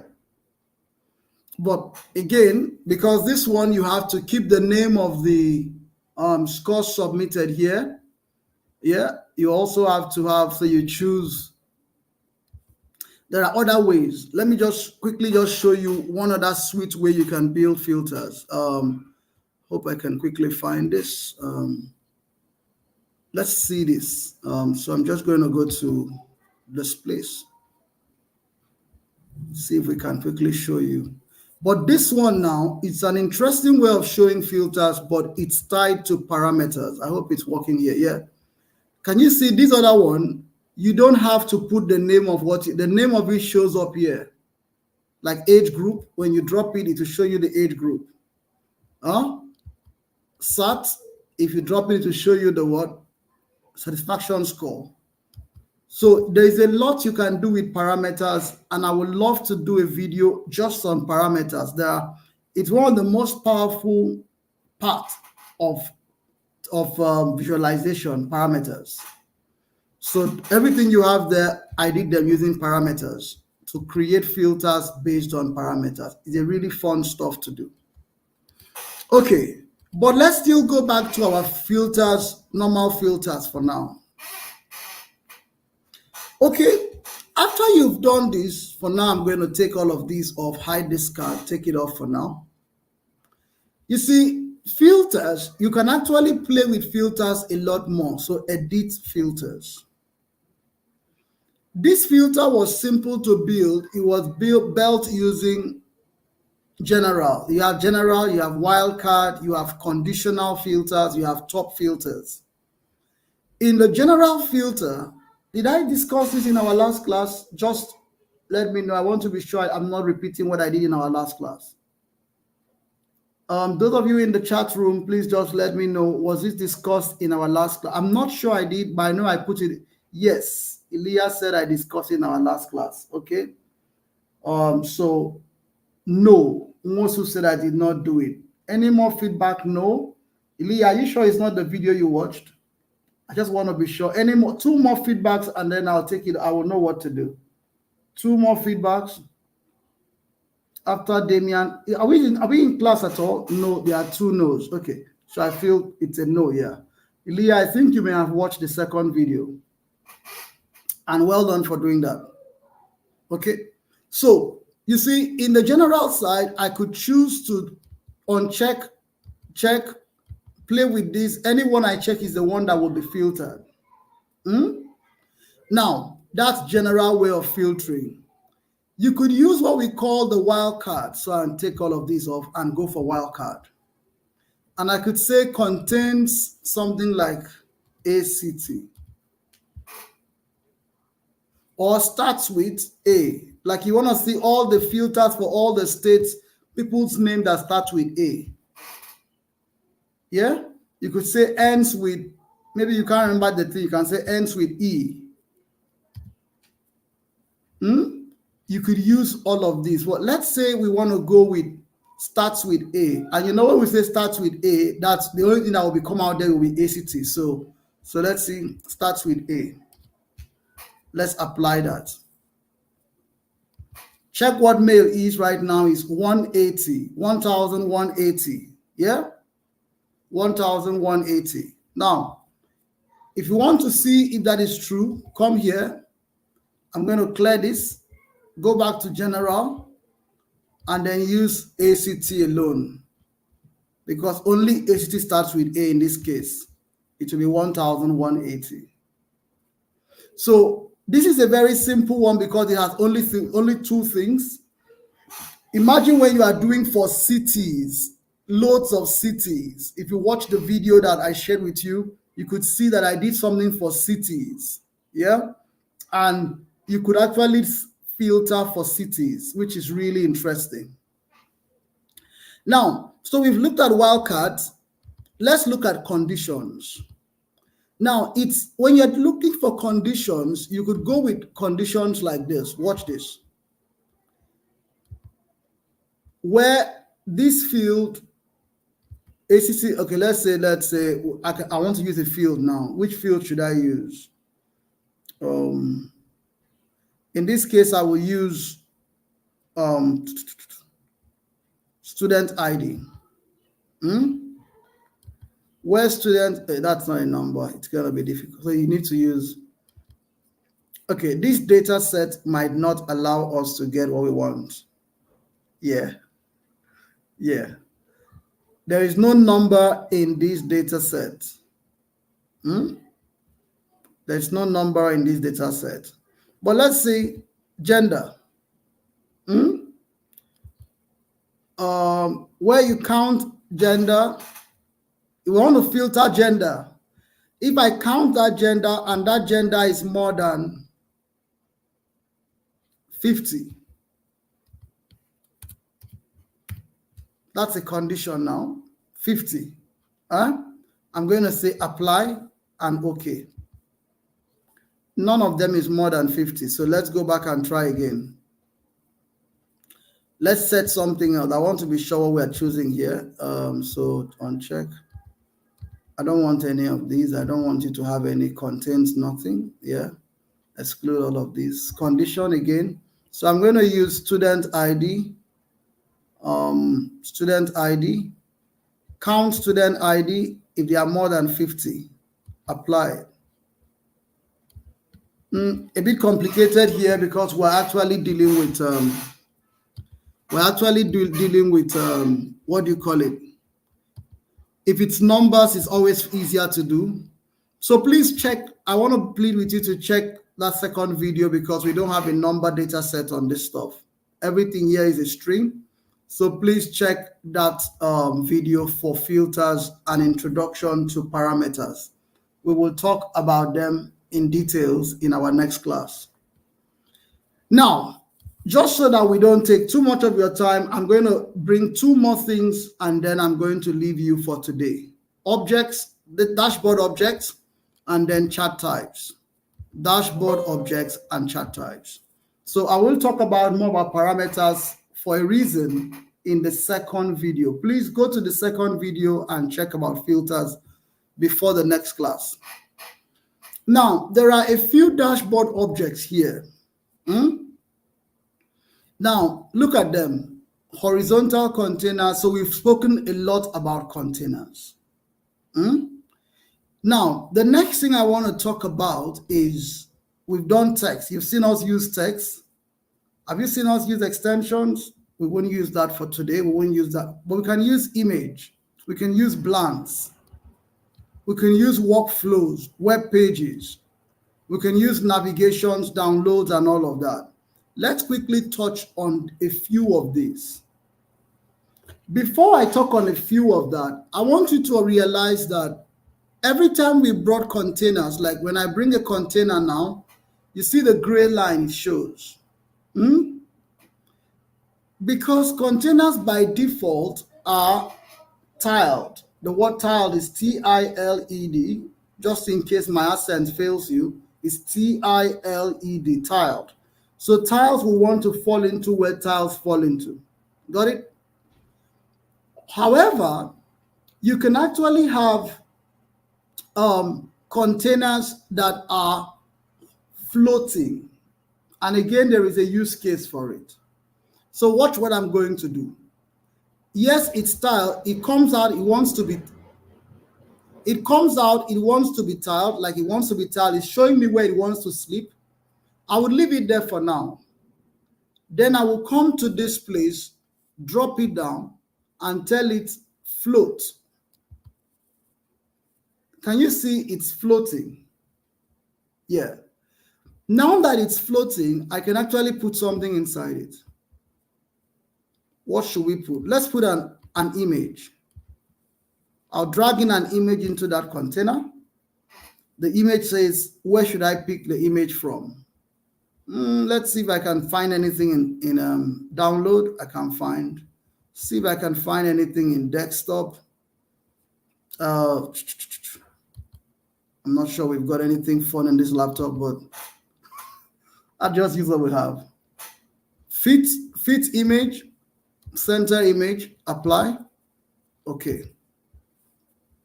Okay, this is an Excel dashboard that was used for a training. So I'm going to, now you see the good thing about floating dashboards, floating containers is that you have the power to use your hand to resize them. Let's say I wanted to keep something here. See what I'm trying to do? I can resize them myself. If you don't want to use your hand to resize them, just do this. Go to layout, choose the place you want them to rest. They can rest in this place, 300x. You see, I shifted it there. I can even shift it a bit more and say put it on 290. I see there's still space. I say no, make it 270. Let's take some more space, okay? On the Y side of things, let's make it yeah, that's fine. 520 is okay. You see, you are the one in control. I can actually width, I want to make it 220 by width. Yeah, that looks good. By height, I think 200 should be fine.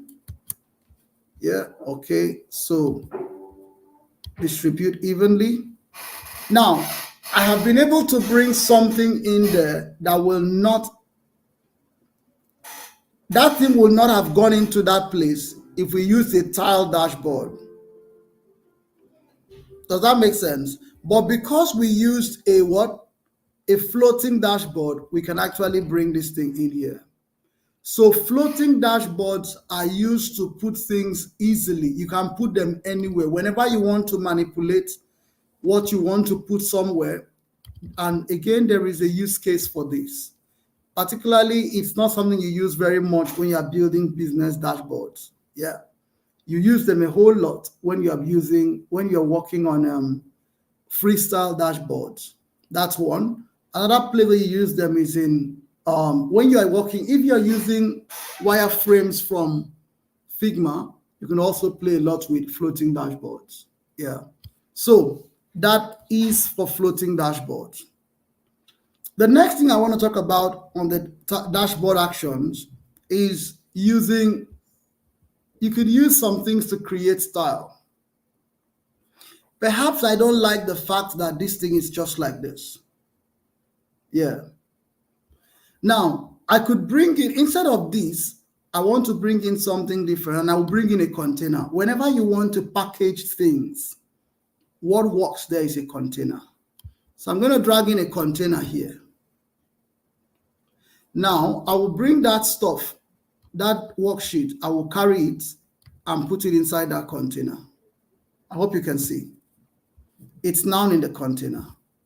But that was not my goal. My goal is not just to carry one thing and put in a container. There is no reason to put one thing in a container. I want to put something else in that container. And watch what I want to put, a blank. I'll drag in a blank and I want it in the container. You see, when you want to put something in a container, watch for the gray line. You see, it tells me to be in the middle of the two. No, I want it inside somewhere. You see, when the thing shows me the gray line, I know it's there. I drop it there now. What will I do? I can drop these and then I could say, I could give it a width. Yeah, a width. And the width in this case, I want to give it is 20. Okay. You see the width now? Now, I could come to what? I could come to layout and then give it a background. Pop.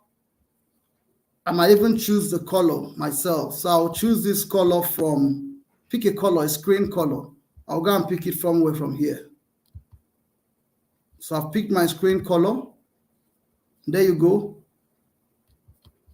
So you can use things like this. And instead of you now having this gray, I'll take off this gray, make it a none. So no color here, but I've used that object now. Sorry, why? Take that off. I want to take that off.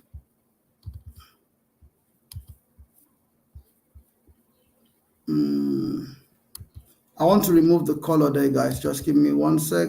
So remove the shading, make it a none.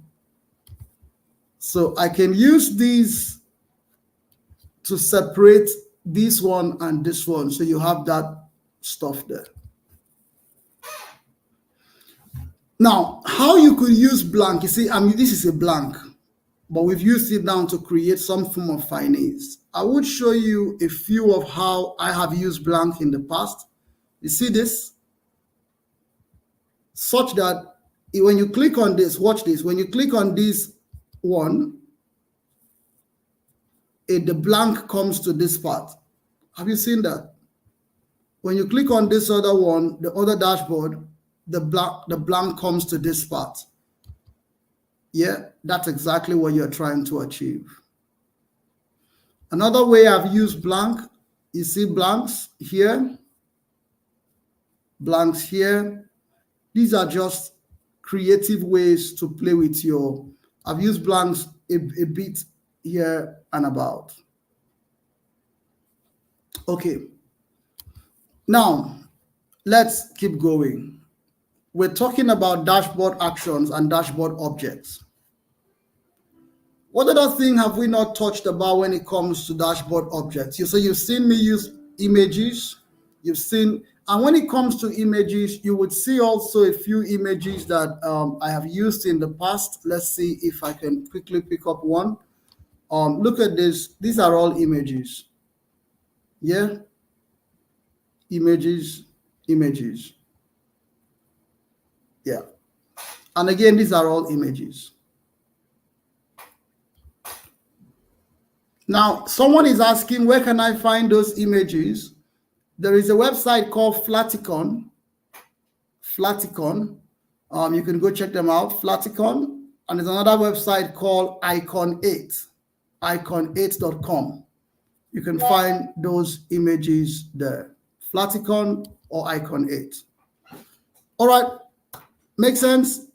I'm moving to a few more things. What have I missed? Dashboard actions. So we've been through blanks, we've been through images. Let me quickly and very quickly do one more. I think I promised to send the video, but I think I shouldn't do it because of time. Yeah, I shouldn't do it because of time. Let us go and play with chart types. So let's go and play with chart types. What I can give you a video for, let me give you a video for it. What I can teach in class, I teach you in class. Before I continue, just 1 second. Now, before I continue,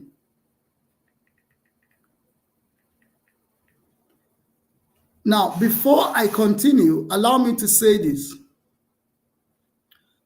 Number one, the first thing you need to remember about the kind of charts you should use is that you use charts that are relevant to. Charts that are relevant to what you are trying to achieve.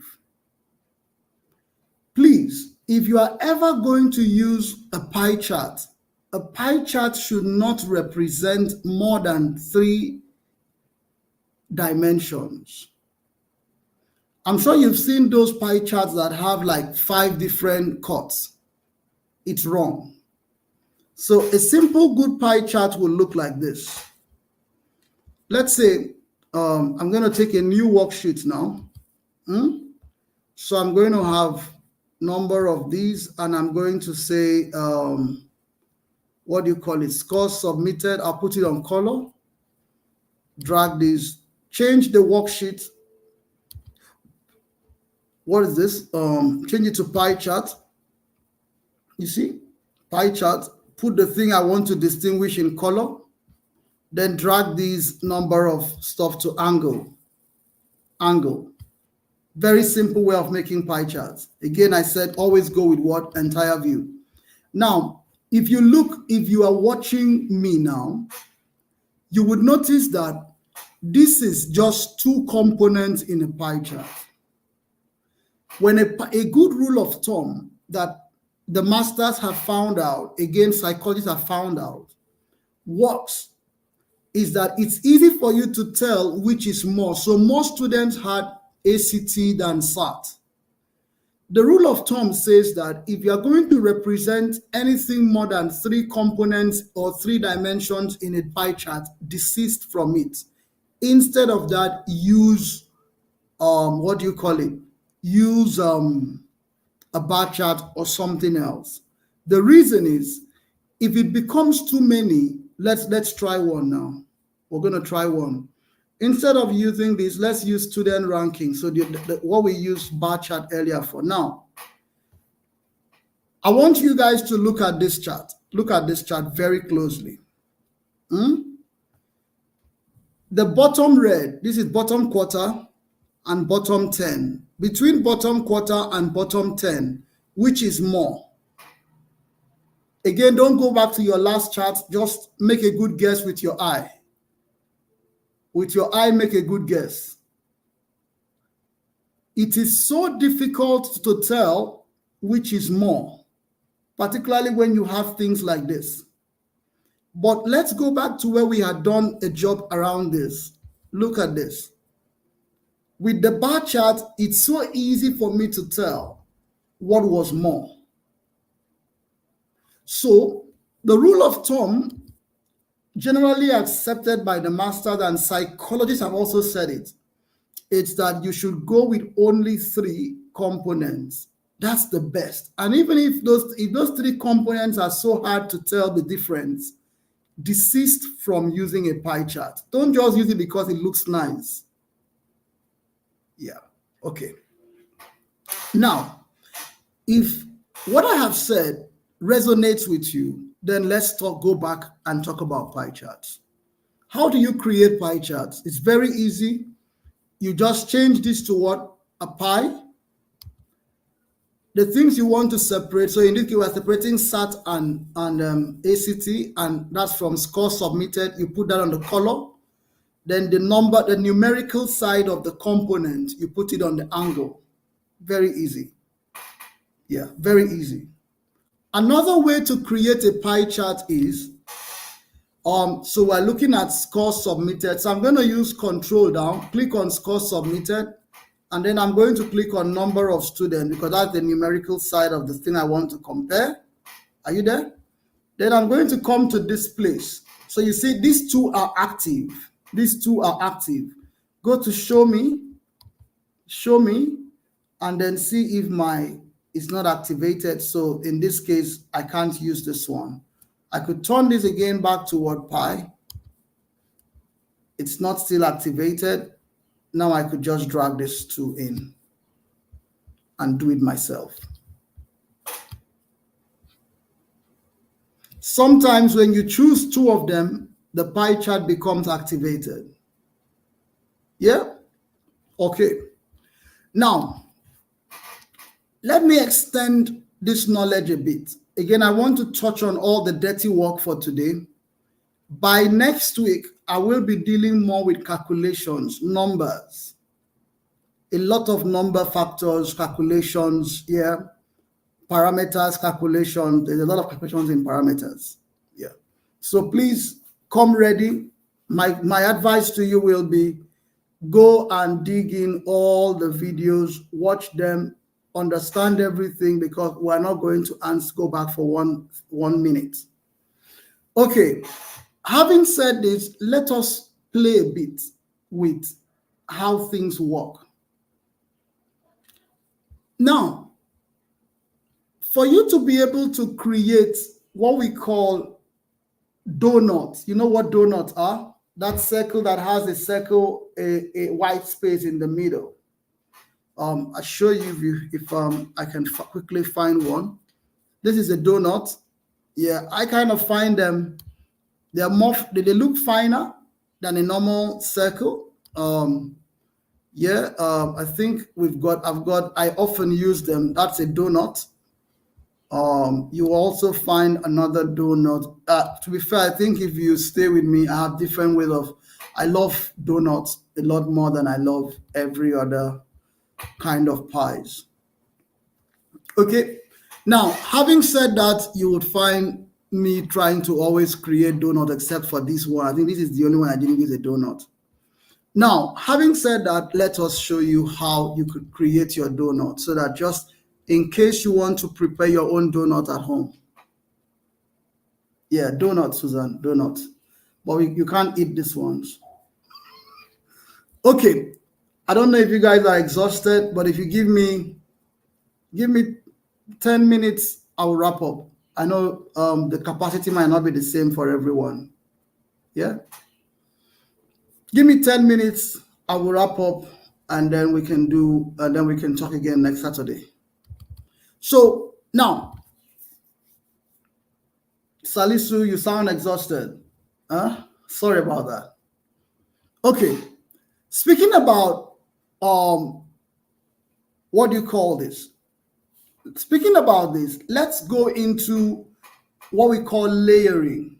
And trust me, you would appreciate layering a lot when we go into maps. I hope we have the time. When we get into maps, you will see a lot about layering. But let's talk about layering a bit so that you begin to appreciate these things. When we're creating layers, we create layers to be able to falsify things, falsify looks. Now, this is where Power BI gives you more charts than Tableau. But Tableau has an inventive way of creating things. Yeah. I'm sure you would have noticed that by now. We seem to have limited charts in Tableau, but there are a lot of inventive ways of Tableau getting you to get things done. Now, can I surprise you guys? There is, Tableau is building up but before the end of the year, they will be launching some new chart types. So some of these new charts are going to be coming to Tableau by default. So let's talk about layering very quickly. I'm going to layer something on itself. Yeah. So look at what I'm going to do. I'm going to create. Now, how do you do this? See, I'm going to stand here and create what you call a false peel. A false peel. Double click on row, and I'll just double click, pop, pop. Immediately I double clicked, it opened that door. Yes, Paul, it's more than 2 hours here. Yeah, I promise in 10 minutes you're going to be done. Yeah. I promise you. 6 components, it's too much. Sorry. Yeah, sorry. 10 minutes after this. Okay, after what I'm saying right now, I'll stop so that we don't stretch you. Yeah. Okay. I will stop and I will try and do a video and share for you guys to go and play with. Yeah, make sense? So this is what you go to the peel, like double click on it like this, pop, pop, and then you type in 0. It's a false peel. Press enter. It's a false peel. Now, stay with me. I'm going somewhere. I'm going to again go and double click again that same another place, a clean place, and create another 0, another false peel. It duplicates itself. Did you notice? It duplicates itself. Now, when it duplicates itself, the way it is, now watch, there is, come here, the layer 1 is here, layer 2 is here. Layer 1, layer 2, layer 1, layer 2. No, don't worry, after the donut, I'm leaving you guys. I just want to introduce it and then I can't skip this because layering is something that you will need throughout your adventure. Yeah. It's part of your visualization skills. Layering, you're going to find it in layers, in maps, in many other things. Now, it creates these 2 layers. So layer 1, layer 2. Now, the first thing I'm going to do is come here. It's a pie. The first one after all is the first one. See what I'm going to do. I'm going to come here and increase it, make it bigger.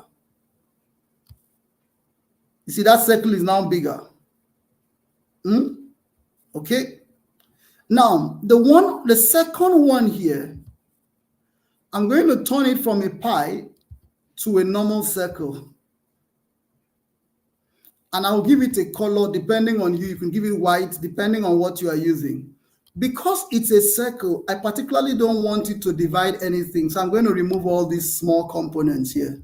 All these things that were making it a pie. I'm removing it. And it's now a gray. I leave it at the circle. I've gotten what I want. Now that I have gotten what I want, I can come here, right click it, drop it down, and say dual axis. What is dual axis? I'm saying bring them head to head, like let the head of these start with the head of these. Let them stand together at the same point. So dual axis. Now, to make it perfect, right click on this line and say synchronize. You got that? Once you got that synchronized, what happens there? You have, it's perfect. Now you can change this to what? White, which is the color you may want to have because you're using a white background.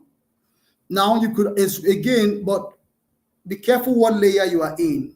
I'm in the layer of circle, so I could even increase, if I want the circle to be bigger, it will cover the other one because it's at the back. So I'll bring it now. Now I could make it a thin, like this, very thin.